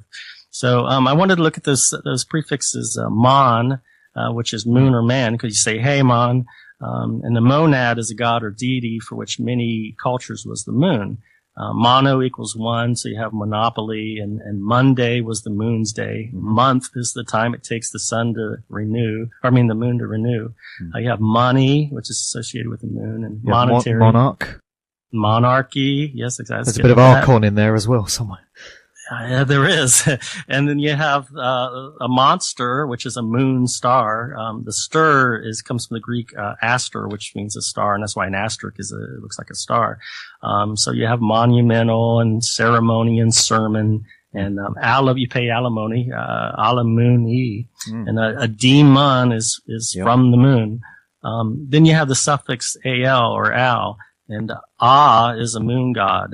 You have el, al, and il are definite articles in different language and mean the. So like in English, the is, you have theology, which is the study of God. So the is God, is where you get theo. And, usually connected to the name of God. So El or Ella is the Hebrew god. Allah literally means the God or God Al. Allah is the moon god of Islam. So you have alchemy on an altar to alter the astral field with magical spell. Alma is soul in Spanish, and you have an alkaline battery that stores energy, and you have alluring and capital when you pay alms. So you have this et al, like when you say and others, you say et al, et al, etc. And it's the et al or alen. You have other words like metal and mental and cerebral and spinal, and I could go through a bunch of them, but I won't bore you with it. There's so much there that people just don't think about. We use this language every day, and we don't think about the origins of it. And you've just reeled off so many examples there, and I'm sure there are many more that people can find from your site and many others. But I did just want to pick up on the Prisoner TV show, which you mentioned back there, because I remember hearing Michael Tsarian doing an analysis of the symbology behind The Prisoner a while back. Really? Okay. And he was giving a view as to what the plotline of The Prisoner might really be all about, because it's a very enigmatic and iconic show. And he was of the view that The Prisoner is an allegory for us here in this apparent physical reality, and this life that we find ourselves born into. And he was saying that, you have this guy, the Patrick McGoohan character, who is at the start, at the opening credits, he's some sort of government agent, and he's resigning from his job. Mm-hmm. And the powers that be are trying to find out why he resigned. Information. Yes, exactly. He highlights the fact that when you hear the word information, it's split. And what you're actually hearing is information. Forming inside of you. They want to inform inside of you. Yeah, well, his idea is you see the character passing out after he's gassed, and then he wakes up in the village, this strange alien sort of territory that he doesn't know about, and he has to try to figure out why he's there. And the idea is that it's an allegory for us as spirit souls when we make the choice in a higher state of consciousness to come into this reality and learn these life lessons and go through these experiences. And we're trying to understand why we came here. And I think that's a very interesting analysis. And it is. I see it a little more nefarious than that, because there was this thing called the rover on the prisoner that would come down from this high tower. Yeah, and of course, it was this green dome, and they had this lunar room where one side of the screen was the constellations, and the other side showed Earth. And so they were viewing the prisoner from the moon, from this green dome, and then this rover white balloon thing would come down and chase down a man if he tried to escape, and he would suffocate him, right? So you couldn't leave. So there was a lot of stuff, and I'll get to some of that actually a little bit later when I get into the movies parts. Yeah, sure. So, I was just going to say this very idea that life is kind of a game, and this is a place that we come to learn lessons and have experiences, and then take that back to source when it's all over, when we exit this reality, kind of leads us on to the main talking point of your site. And the phrase that jumped out at me when I first came across your site was how souls are programmed to go to the moon/sun at death to be recycled as energy, and then the subtext reads how to win the game of life and escape the prison planet Earth, which is a matrix illusion that we dream. Now that is a phrase that kind of slaps you about the face and gets the attention. Well, it doesn't read really well, and the reason I put it up there, and it's in large bold header one text, is because the search engines they look for certain search terms, and if you want to bring people to your site, you have to use a bunch of these search terms. So that's why I put a lot of that up there. But do you want to talk us through that whole concept then? Because another of our previous guests, Sonia Barrett, back last year I think it was talking about the idea that this apparent physical reality, which is not physical at all, it's holographic, is a game. Life is basically a game, and we make certain decisions before we come here in terms of the sort of experiences we're going to have. That there's an element of it whereby it's a blank canvas and we create our own reality as we go. But basically the type of life and who we're going to be is something that we predetermine before we get here. That was her suggestion. And I wonder if that ties into your theory. And can you just take us through your line of thinking on all this? Sure. One of the best-selling games of all time, and I don't know what games you all have over in the UK, but here for sure it's the Game of Life, and so life's just a game, and games are fun and for our amusement. I mean, I think if there is a deeper reality, like another dimension, that it's probably a lot like this. I mean, why do we love entertainment and games so much? You know, it's probably the intuitive people tap into that, and it's, maybe we are just a game for them or a movie for them to watch. But it's a virtual reality game. I mean, if you look at the games that we play, the video games, they're becoming more and more real-like, and pretty soon you won't be able to distinguish a game from watching a football game on a television set in front of your face. And, so, you have these reality TV shows, and it's a play or drama for the world's a stage, and we're merely players. And you have these Game Boys, you have an iPod and Wii, so it's like, we are the players playing a game from a game pod in an electromagnetic field or gridiron. And so games are a lot of times played on board games, so maybe these are just board games because in this other dimension we're bored and we need some drama to, something to do, a challenge. So you have card games with tricks, where you take tricks. And I'm going to get into the trickster god and some of that. But games are where you roll a die over and over again to symbolize dying and reincarnation. And you have a race on a track that goes round and round, or a sports game. And so you have games. Some of these board games, like chess, are played on 64 check squares, which just happens to match our 64 codons in our DNA. So I'm going to go to the section on the trickster god, I guess, since it deals with games. And so you have have you ever heard of the trickster god, where you have like Loki was a trickster god, and Kokopelli was a trickster god with the Native American tribes that had a flute. And so he's known by different names to different cultures. You have Inky, who was known as Ea. In the sport, EA is is a company that makes sports games, and its slogan is "It's in the game." So you have Thoth and Set and Demiurge, and Lucifer is equated with Satan. You have Trick or Treat on Halloween from the Celtic and Druid practices, and then you have the old Celtic tradition of April Fool's Day. But one of the big ones is Pan, and in the London Games of 2012, they talked about Pan a lot. He was a Greek pagan nature god of the woods who played the pan pipes or the flute. And pan means all, and it's where we get the words panic and pandemonium and the frying pan. So like Lucifer, he was demonized and he was equated with the devil. But he's shown in many stories and movies, such as Disney's Peter Pan, who was another fun-loving Sylvan who had pan pipes. You have Peter Piper, who picked a peck of pickled peppers, and a pepper is of the piper genus. You have the Pied Piper, who tricked the townspeople and led all the children into a giant rock or mountain. That's where we get the phrase "pay the piper." Pink Floyd has the Piper at the Gates of Dawn song. Stairway to Heaven by Led Zeppelin starts out with the flute and says, the piper's calling you to join him. The tune will come to you at last, where all are one and one is all, to be a rock and not to roll. The Beatles, Sgt. Pepper Lonely Hearts Club Band. Well, Sgt. Pepper taught the band to play, and they say, "You're such a lovely audience, we'd like to take you home with us."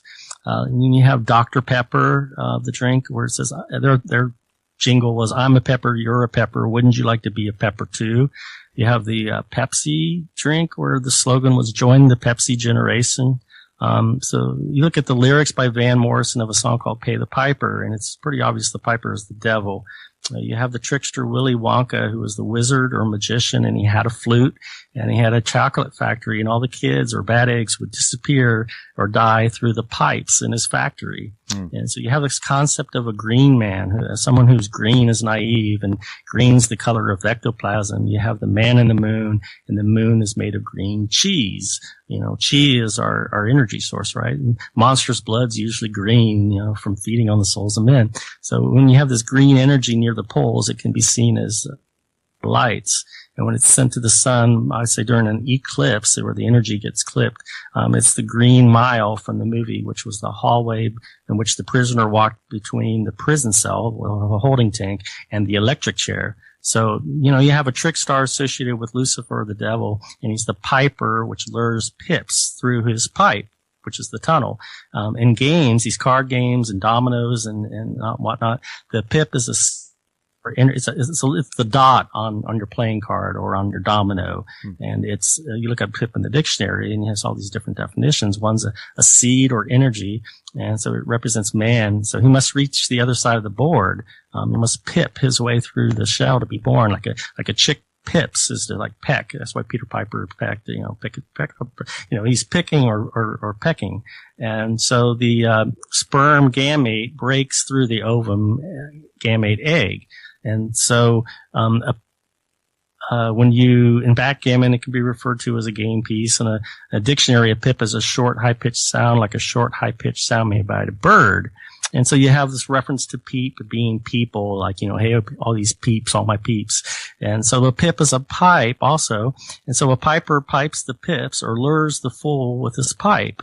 And so you have this tunnel, of light that people claim during the near-death experiences. And so I think there's a connection there, because a pipe's a cylindrical tube or tunnel. And it's associated with music because a flute's a cylindrical hollow pipe. Well, you do hear this time and time again from people that have had near-death experiences and, other worldly experiences that are able to come back into their bodies and report what they've experienced. And as you say, time and time again, it's going down this tunnel towards this amazingly, blindingly bright light. Yeah. And it's always taken to be a very positive experience and a very inspiring suggestion as to what happens to us after death. But your view is that it might not be all that benevolent and all that positive after all. Well, when I first discovered it, I was fascinated by it. I had all the books, The Betty Edie and then Life After Life and all those. And in the beginning, I thought that was the answer, But, my views changed. 1990, this is almost a full decade before the release of the Matrix movie. A CIA operative under the pseudonym Val Valerian in a book named Matrix 2 said, quote, "Fourth density grays, the ones who are primarily dealing with Whitley Strieber, are the ones who possess the technical equipment to draw energy from the human bioplasmic field. They also have the ability to extract memories and experiences from the human being. It is they who await in the light when a human being dies. The human being's then recycled into another body, and the process begins all over again. Fourth density grays are, in effect, sensation junkies.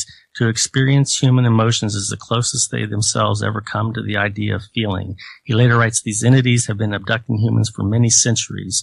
These entities view Earth as a big farm, and they have been essentially raising and harvesting humans." In Matrix 5, he writes, "They want to recycle low to lower mid-level spirits into another breeding productive incarnation, hence the light and tunnel at death trap. Scanning someone they wish to recycle as they near death, the aliens discover who the person was close to has died. They project the person's image in the white light tunnel, and the image waves you in deeper. If you choose to follow, you can be trapped and sent to another incarnation of their choice." This shows the Empire does have an understanding of the spirit, but it attempts to short this out. The light and tunnel trap is a relatively new device, but one that'll fail, and they now know this. Go into the light, say those who have had near-death experiences. They are the salespersons chosen to advertise this alien venture. Never enter that light. Go up, left, back, right, or anywhere but there. The mass media exposure of the light and tunnel trap seen in the film Ghost, where the hero willingly enters the glittering trap, is to try to never get people to buy the destination, or to get people to try to buy the destination. End quote. So, similar to Ghost was the movie Poltergeist. It's like, mommy's waiting for you in the light. Don't even look at the light. Tell her to stay away from the light. And I'm going to touch on that later with, there's a Star Trek episode called Coda where this alien being tries to lure, the captain into this matrix of light, But, in the Tibetan, I want to talk about the light a little bit. It says in the Tibetan Book of the Dead, it's an instruction manual on how to navigate planes of the afterlife. It reads, quote, "Be not fond of the dull smoke-colored light from hell. Remember the clear light, the pure, clear white light from which everything in the universe comes, to which everything in the universe returns, the original nature of your mind, the natural state of the universe unmanifest. Let go into the clear light, trust it, merge with it. It is your own true nature. It is home." So I'm going to look at some of these books about the near-death experience. So the first one that I'm aware of is Dr. Raymond Moody in 1975 wrote the book Life After Life about the near-death experience. And then it started a wave of others. Betty Edie wrote Embraced by the Light. She went on Art Bell's Coast to Coast radio show, and she said, quote, "I was drawn in by this energy into what then appeared to be like a tunnel, and I was drawn into this dark space. It was totally black. It was so filled with love, so nurturing, and so beautiful that I actually felt that I would prefer this place to any other place I had ever experienced. And then I saw a pinpoint of light that pierced this blackness, and then I wanted to go to that light. It was my heart's desire to go to that light. And at that point, I swirled and began to travel towards that light, going feet first.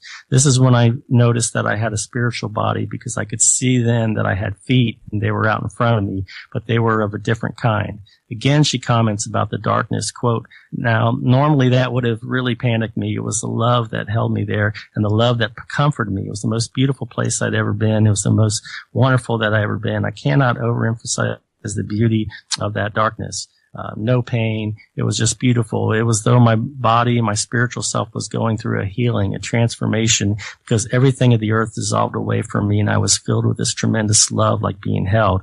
If you feel the comfort of your father's arms or whatever was your security, you could just imagine that and that comfort you feel, and then just intensify that by 1,000 times. I mean, it was so beautiful.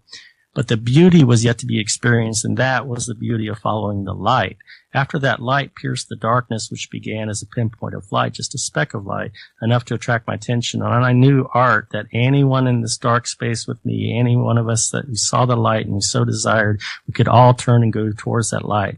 But I also knew there could be spiritual beings who would not be prepared to go there. They would not release what they had here in this comfort and in this beauty, that they would not follow the light. So she goes on and on telling us how awesome and beautiful the darkness is, but for some reason that we should go to the light. There's also a recent book by a guy called Eben Alexander, a neurologist that had a near-death experience. Have you read that one? No. Yeah, that was just a few years ago, I think 4 or 5 years ago. He was a neurologist, and he was absolutely of the conventional scientific view that this world is all there is, and there's no such thing as a spiritual realm, and no such thing as life after death. And he contracted an E. coli virus and infection, and it put him into a coma. And he was, to all intents and purposes, basically dead. He was just hanging on by a thread to his physical life. And in this book, he describes his experiences when he left his body and went into the spiritual realm. And I think there's an account there of going towards a brilliant white light. And then he talks about going into these different states of being and these different levels of spiritual experience, and it's a fascinating read, but it does tally with what so many other authors write about. Daniel Brinkley seemed like had an experience very, very similar to that, and in his Saved by the Light on page 19, he admits he was an assassin with the CIA, military intelligence, and so I'm thinking, what if writing books and going on tour promoting the light or the near-death experience was just his next CIA assignment? So, and you get it one step closer, or further, you get into reincarnation. And there's this researcher, Michael Newton, who's a hypnotherapist, and he takes clients in between their lives through hypnosis, so he claims. And in his book, Journey of Souls, these different clients, one of them said, he said, some newly dead people see it opening up next to them right over their bodies, while others say they move high above the earth before they enter the tunnel. A subject under hypnosis described it, quote, at first it was very bright, close to the earth. Now it's a little darker because I've gone into a tunnel. It's a hollow, dim vent, and there's a small circle of light at the other end. I feel a tugging, a gentle pulling. I think I'm supposed to drift through the tunnel, and I do. It's more gray than dark now because of the bright circle expanding in front of me. It's as if I'm being summoned forward. I leave the circle and I'm out of the tunnel. Another subject said, I think something's pulling me to my proper level of travel and trying to relax me. I'm hearing sounds and echo of music tingling. The waves of musical notes are so beautiful here. Another one saw his dead Uncle Charlie with his hand stretched out to me to comfort me, to lead me further into the light. He is taking me to the place I should go. No, don't go. Uncle Charlie's leaving me. Why is he going away? He stays in a different place than I do. He just came to meet me, to bring me here. Another person said they are sending images into my mind, thoughts about themselves, and the shapes are changing into people. It's Larry. I'm being pulled along by a magnet, and I just enjoy the ride. I am riding on a wave, a beam of light. I must go with the wave bands of light. They do it all for you, the ones in control. I don't really know. I'm being pulled, and I'm supposed to go with it. Another subject mentioned the staging area reminded him of a hub of a great wagon wheel. Another related, I'm moving along in a chain of some kind. It's as if I'm weaving through a series of connecting links, a foggy maze, and then it opens up. After a while, I see nests of people like hives. I see them as bunches of moving lights, fireflies. Another soul talked about cones.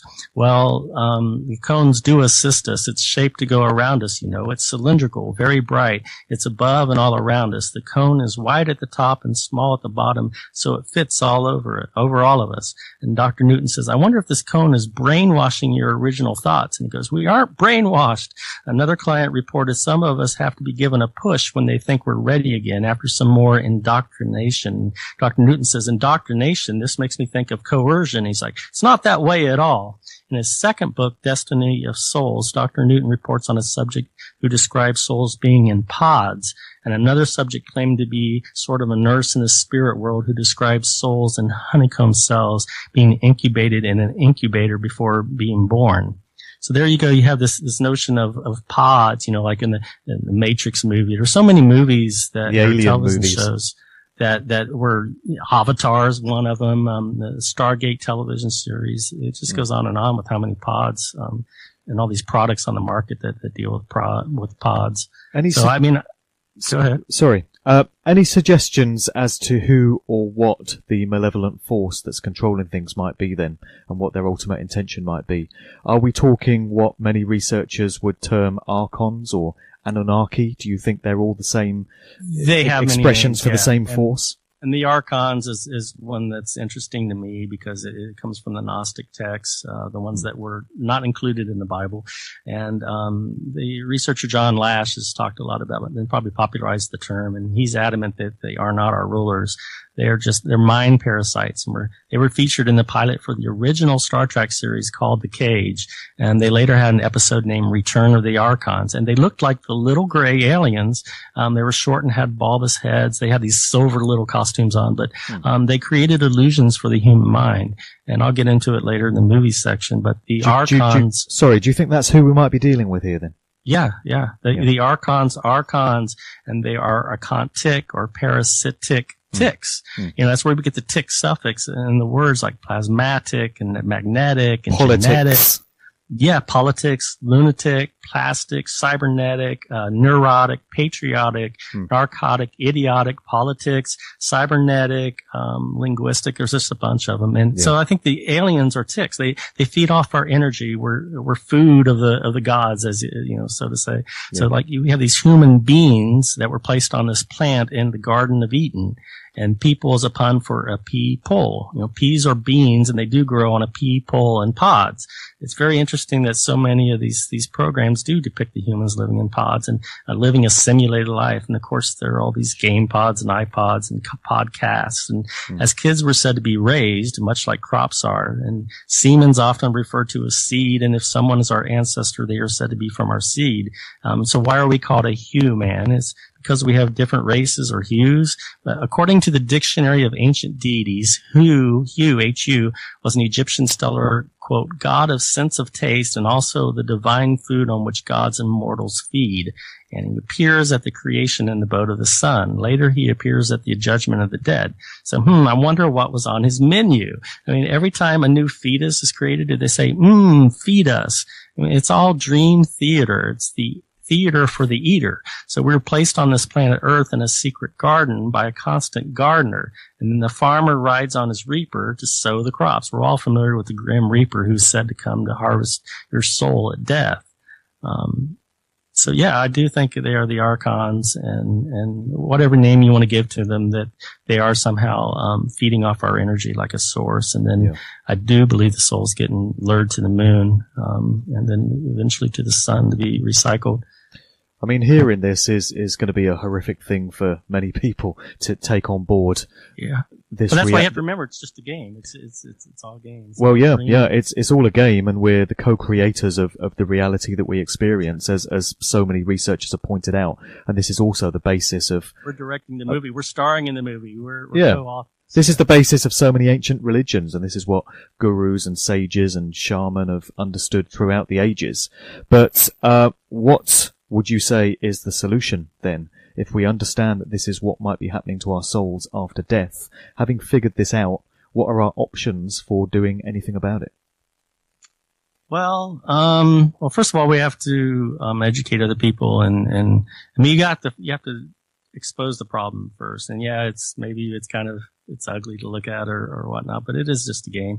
And so I think if we could, change the language, or maybe we shoot down the moon, whatever it is, we need to get people more aware, and maybe other people can have a better solution. But I mean, first of all, the obvious one is not to go to the light, if you die. And, there's other. Do you think you think you would have control over that? That's a really good question, because we may be on our autopilot based on our subconscious, everything has been programmed into us. So we're in some kind of, spell-like trance or like when you're asleep, you're hardly aware. But based on what Betty Eadie and some of these other near-death experiencers are, they claim to be pretty much aware of where they are and of their thoughts and stuff. And, they emphasize that they do have a choice whether to go in, and they choose to do that. And, so I guess you wouldn't have to choose to do that, but, I think there would be a very convincing trick. What the alternative to going towards the light would be.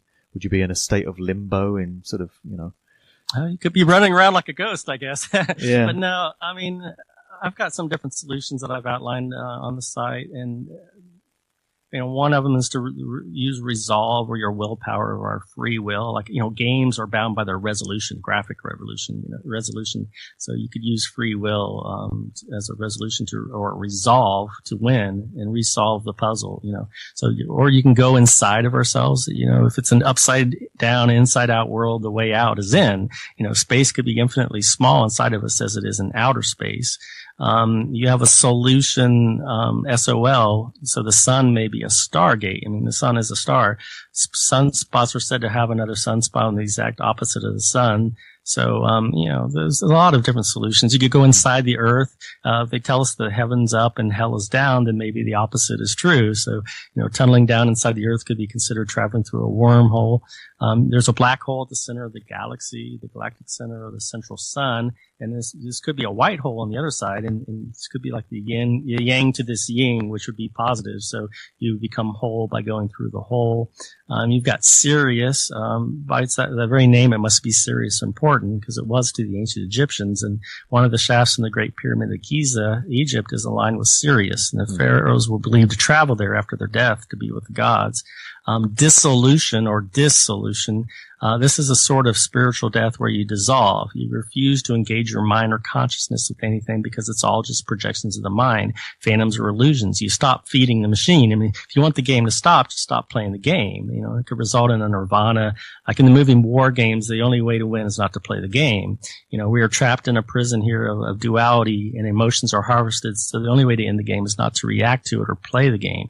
The archons who feed off our electronic energy, E, Einstein said E equals MC squared. E is energy. Even the dictionary says that you got email and electronic email, and so even the dictionary says that energy is E. So they feed off our E emotions, and it's a move E because our energy is moving. So emotions are just our energy, and if we seize that motion, they starve and the game dies. I mentioned the Tibetan Book of the Dead where it says to go into the clear light, and I know other people have said there's like maybe a golden light. So like if you look at the light, there's like this white light that shows this tunnel, this trap. They say if you look around, there's like a gold light maybe. I mean, I don't know. Polaris is a company, and their slogan is the way out, or the motto, the way out. So polar is the way out. You could just go perpendicular to this galactic plane that we're on. It's like a disc, and you just haul ass out of here. Because if you go to any new dimension, it's like a perpendicular 90-degree angle to the current dimension, right? So you could just go to the darkness because pure light is dark. It can only be seen when reflected by an object, I guess. So this experience of life here on Earth is called existence or existence. So to end the existence, we go to the ends or extremities of the Earth, like in the Truman Show or The Prisoner, the 13th Floor, Dark City, For the World's Hollow, and I've Touched the Sky was a Star Trek episode. These characters have traveled to the boundaries of the Earth, like Shell Beach, only to find there's just a wall there. Maybe we're being domed in, like on The Truman Show. I mean, you got the kingdom of a king, and you have the Lord means dominus. Maybe they're doming us. You have the television show that they've come out with, Stephen King. What is it? Under the Dome. So, I mean, as the song says, life is but a dream. So in that case, we need to wake up from the dream, and lucid dreaming is becoming aware during the dream that you're dreaming. So, I mean, there's different, escape routes or what you want to call them. And the other song that's coming into my head is Blinded by the Light by Manfred Oh my Mann, gosh. written by Bruce I've Springsteen. actually, in my music section, I have that. I was going to get to that, and I'll give you a couple other ones that are very telling, and I'm trying to get to it so I can read it. But okay. Yeah, the Blinded by the Light, that's amazing synchronology that you had there. Yeah, and you hear that on the radio all the time. Yeah, it was written by Bruce Springsteen, and Manfred Mann made it a #1 song. And man, I'm really having a hard time finding it on here. No worries. Yeah. Just while you're looking for that then, the implication is that if you leave aside the Archons or the Anunnaki or whatever you want to call these malevolent parasitic forces that are kind of having an effect on human existence, the fact that you have this kind of symbology encoded into music and movies means that there's a human input here as well. There are groups of humans who are in full knowledge of what's going on, and they're deliberately putting this stuff into music and movies so that it can be subliminally absorbed by the rest of us. Yeah, and like Ozzy Osbourne said, I don't know if I'm a medium for some outside source. Whatever it is, frankly, I hope it's not what I think. Exactly. Satan. So you have these, the muse, the word music comes from the Greek muse, or fates who inspired men. And, the artists that create music, they're very intuitive, and a lot of them claim that they're being possessed. They're not even aware of what they're doing when they're on stage. I think Santana made that claim. There's a lot of them. But, so we chant these song lyrics or the hook over and over, and many tunes that become hits have a repetitive beat that is hypnotic, a catchy melody or hook, and lyrics with a fascinating rhyme to put us deeper in a trance. You have Katy Perry, Bob Dylan, all these stars that claim they sold their soul. And if you look at the award shows, there's a lot of cult and satanic, Super Bowl halftime performances by Lady Gaga, Madonna, and others. You have the entertainers displaying this all-seeing eye symbolism, or they hold up their hands in the shape of a triangle. And then my Wiccan encyclopedia, it calls that the triangle of manifestation. And a lot of songs mention sun and moon a lot. The Beatles have like almost 10 songs that mention the sun. The Grateful Dead has almost 30 about the moon. There's other bands like Rainbow and the Cult, and they just get so deep into all these different songs about it. And Bob Dylan said, I made a bargain with it, a long time ago, and I'm holding up my end on 60 Minutes. He said that. Clear CCR's Bad Moon Rising says, I see the bad moon rising. I see trouble on the way. Don't go around tonight. It's bound to take your life. There's a bad moon on the rise. All right. Hope you got your things together. Hope you are quite prepared to die. So I believe rock and roll means to send us to the moon, the rock. You were getting rocked. And they roll us or turn us over and over again when we return. To get rolled is to be robbed, beaten, or mugged. So, Queen has this anthem, We Will Rock You. A chance, somebody better put you back into your place. Sing it. We will rock you. They sing it over and over again. AC/DC says, heads will roll and rock tonight. For those about to rock, we salute you.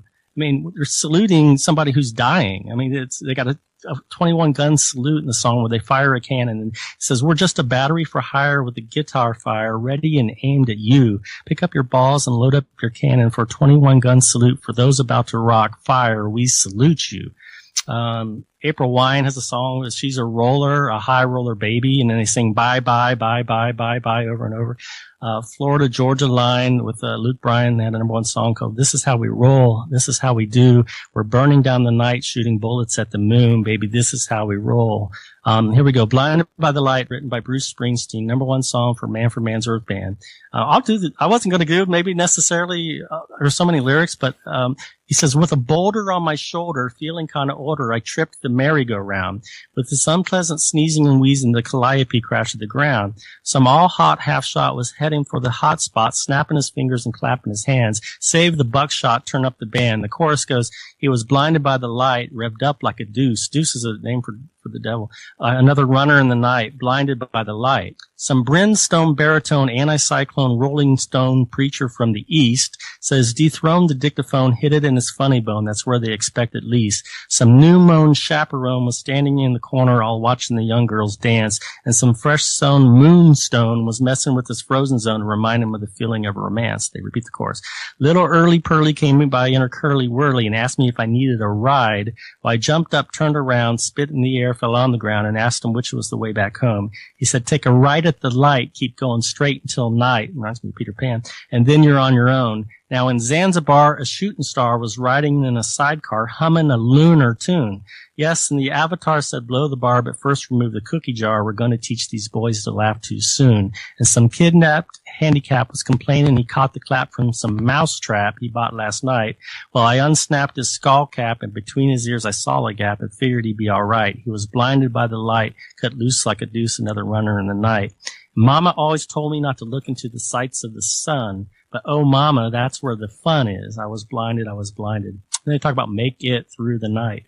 So, and Stairway to Heaven and Hotel California, they're two of the biggest rock songs of all time. Yep. And they both contain many of the same elements. I found, one's a lost or confused traveler, that's on a path or a road. You have a lady shining a light to show the way, which could be heaven or hell, possibly. And then you have a wind, you have a spirit, and then you have a piper or voices calling.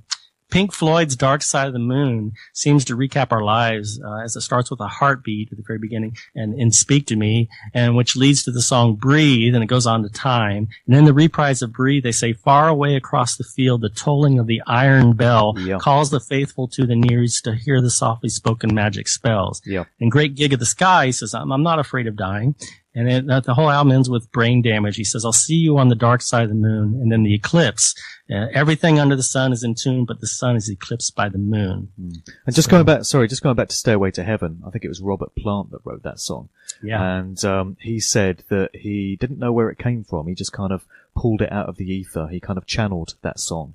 It just came to him, and he says that he thinks it was like this timeless song that was just out there waiting for the right channel to be brought into reality, and he was the channel for it, which is a very interesting thing to say. So it was like automatic writing, or he was kind of, his body was taken over and somebody else wrote the song for him. That's right. And, it's a very interesting song when you look into the, symbolism of the piper that wants to call you, and there's a white lady with a white light that's showing you the way, and it's an amazing song, and it really draws you in. I don't know how other people feel about it, but I find it's a fascinating piece of music, and it's a wonderful song to listen to, even though there are probably quite sinister tones to it, particularly when you get into the whole idea of backmasking. And Stairway to Heaven is one of the most famous songs which is supposed to have subliminal messages encoded in it backwards. When you play the track backwards, there's a point where you hear the phrase, "Here's to my sweet Satan." And there are others as well. But there's something about it that just draws you in, I find. Absolutely. And I've seen that in so many different other songs by other groups too, where they talk about a lady. It's very common to, like the song Lady by Styx, and they could be saying Lady of the Morning, they'd be saying how great they are, but I mean, it may not even be singing about a woman. It could be there, cause in witchcraft, or they call the goddess Lady. It's the Lord and the Lady, so, or was it The Goddess in the Doorway was, an album by, Mick Jagger, so, there's that aspect as well. So just on the subject of, how you might be able to break this cycle or this recycle, going by your theory of what happens to souls after death. Many authors and researchers in this field through the ages have put forward the view that, reincarnation is all about your spirit soul gaining the experiences that it needs or it desires, and learning the lessons and learning the skills that it needs to ascend to higher levels of consciousness. And when you've completed that process, which probably takes several lifetimes, and you've learned all that you desire to learn, you can then break this karmic cycle and, go off to another form of existence. And I wonder how you feel that ties into your theory of, if a soul is tricked into going into the light through not understanding the true nature of what it is, are they then recycled, and that they have to bear the burden of coming back and living another human life and trying to get it right next time? Well, that's the thing in reincarnation, which is basically recycling the soul, right? It's reincarceration. The problem with that is you don't remember your memories. And, if you're being punished, for something you did in a past life or rewarded, we're not even aware of it. So how can you learn, from your mistakes? If you have to look at who created all these different religions, okay? And I did that. I went on Google or, Wikipedia, and I was reading about the different major religions like Hinduism and Buddhism.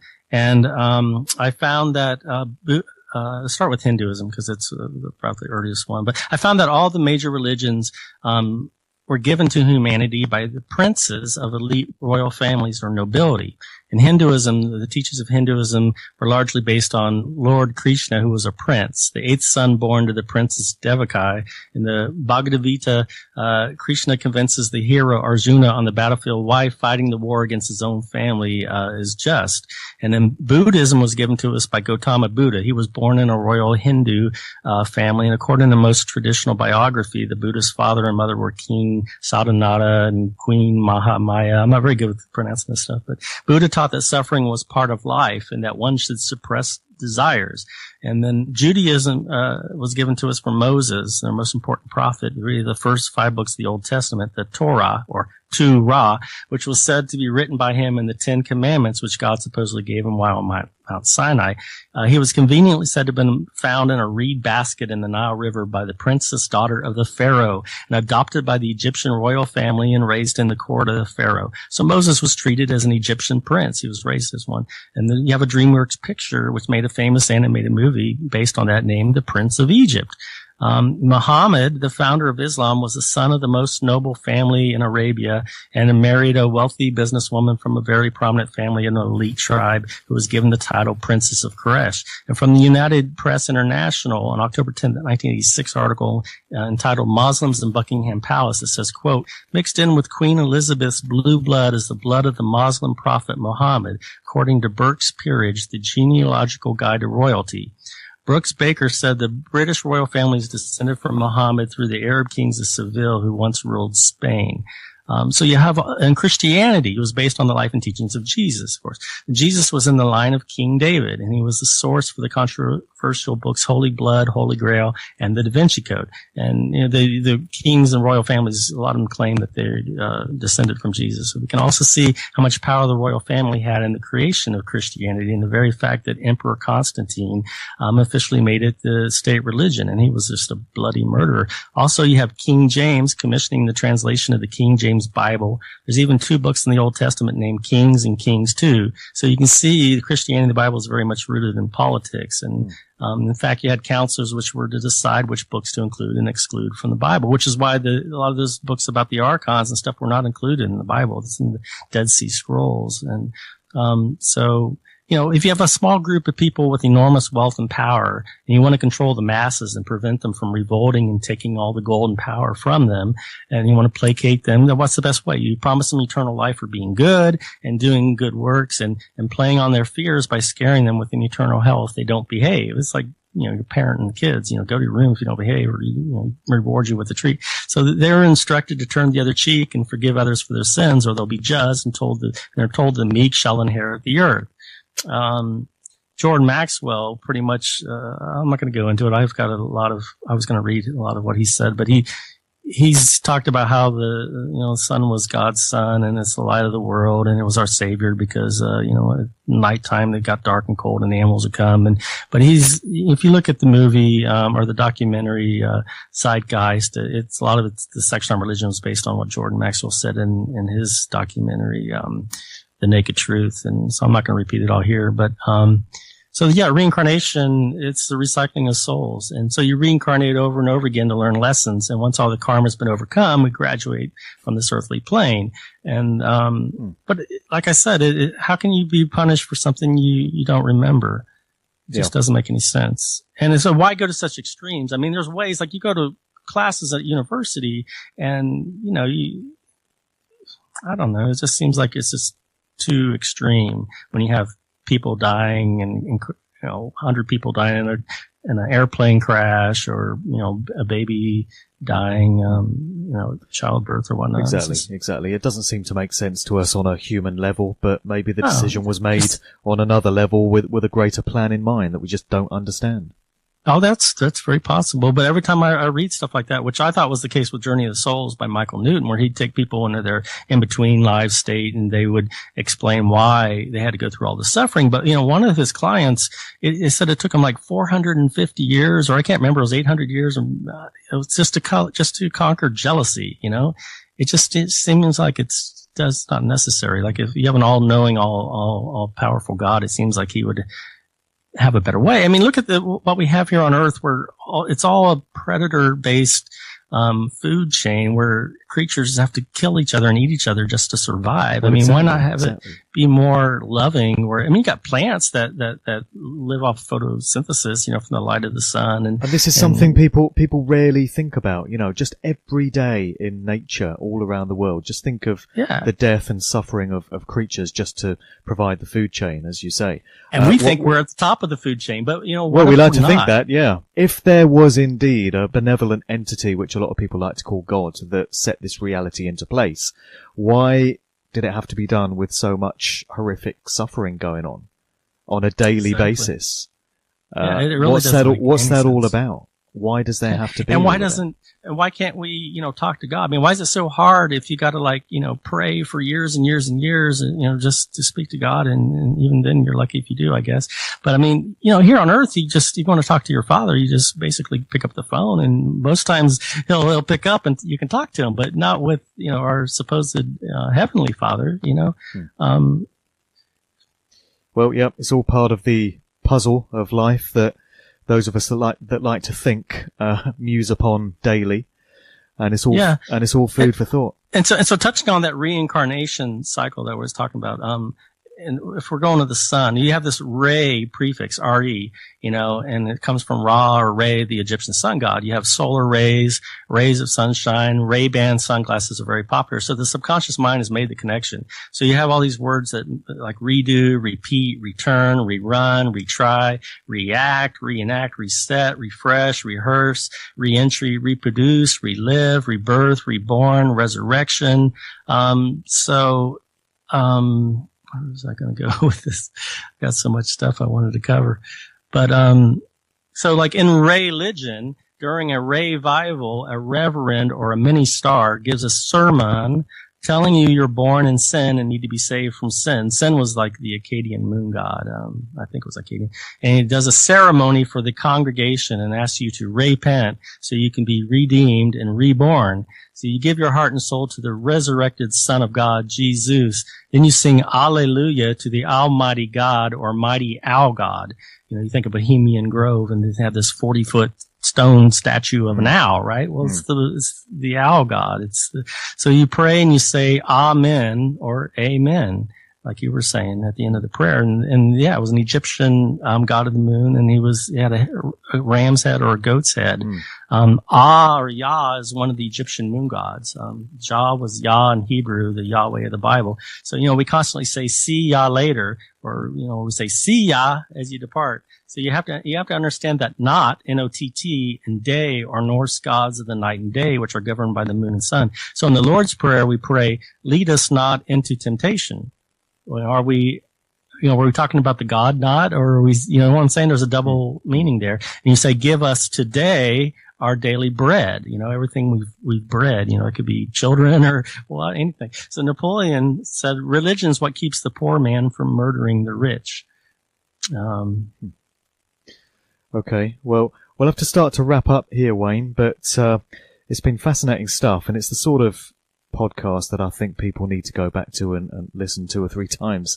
I certainly feel the need to do that myself. There's a lot of information there, and 2 or 3 goes at it will enable people to absorb it properly, I would suggest. But just remind people where they can go to find out more of your research online. Also, do you ever do any public talks on this stuff, and have you got any videos out there as well? No, this is the first public thing I've ever done, and okay. So I was thinking about putting something up on YouTube, and I've kind of written a book that was fictional, but I didn't really do anything with it. I was going to do a screenplay that would do a lot of this, but no, this is the first thing, and I'm open to doing public talks, and it would be good to have video or images that I could show instead of just trying to talk everybody through it. But yeah, if you go to www.trickedbythelight.com, and that's my website, and I get into so much more than what I've even mentioned here on this show. And there was some stuff I wasn't able to get to, like all the movie examples, which are more and more convincing. Like, you know, you have Star Trek. I know that on Art Bell's show, Leonard Nimoy was on, and he told Art that midway through the first season, he said that some people came to him and told him that they were going to use his character to introduce the public to this other, I guess, I wish I had the quote in front of me because I hate to like put words in people's mouths. But he was basically alluding to the fact that they were going to use this character to educate the populace about this aliens that are out there and that they're going to come here in the future. So I thought that was pretty telling. Okay. All right then, Wayne, thanks for spending time with us today, and thanks for sharing your views and your findings. Yeah, thanks, Mark. Thanks for inviting me on the show. This is just for fun. I'm picking up the vibration. I'm picking up the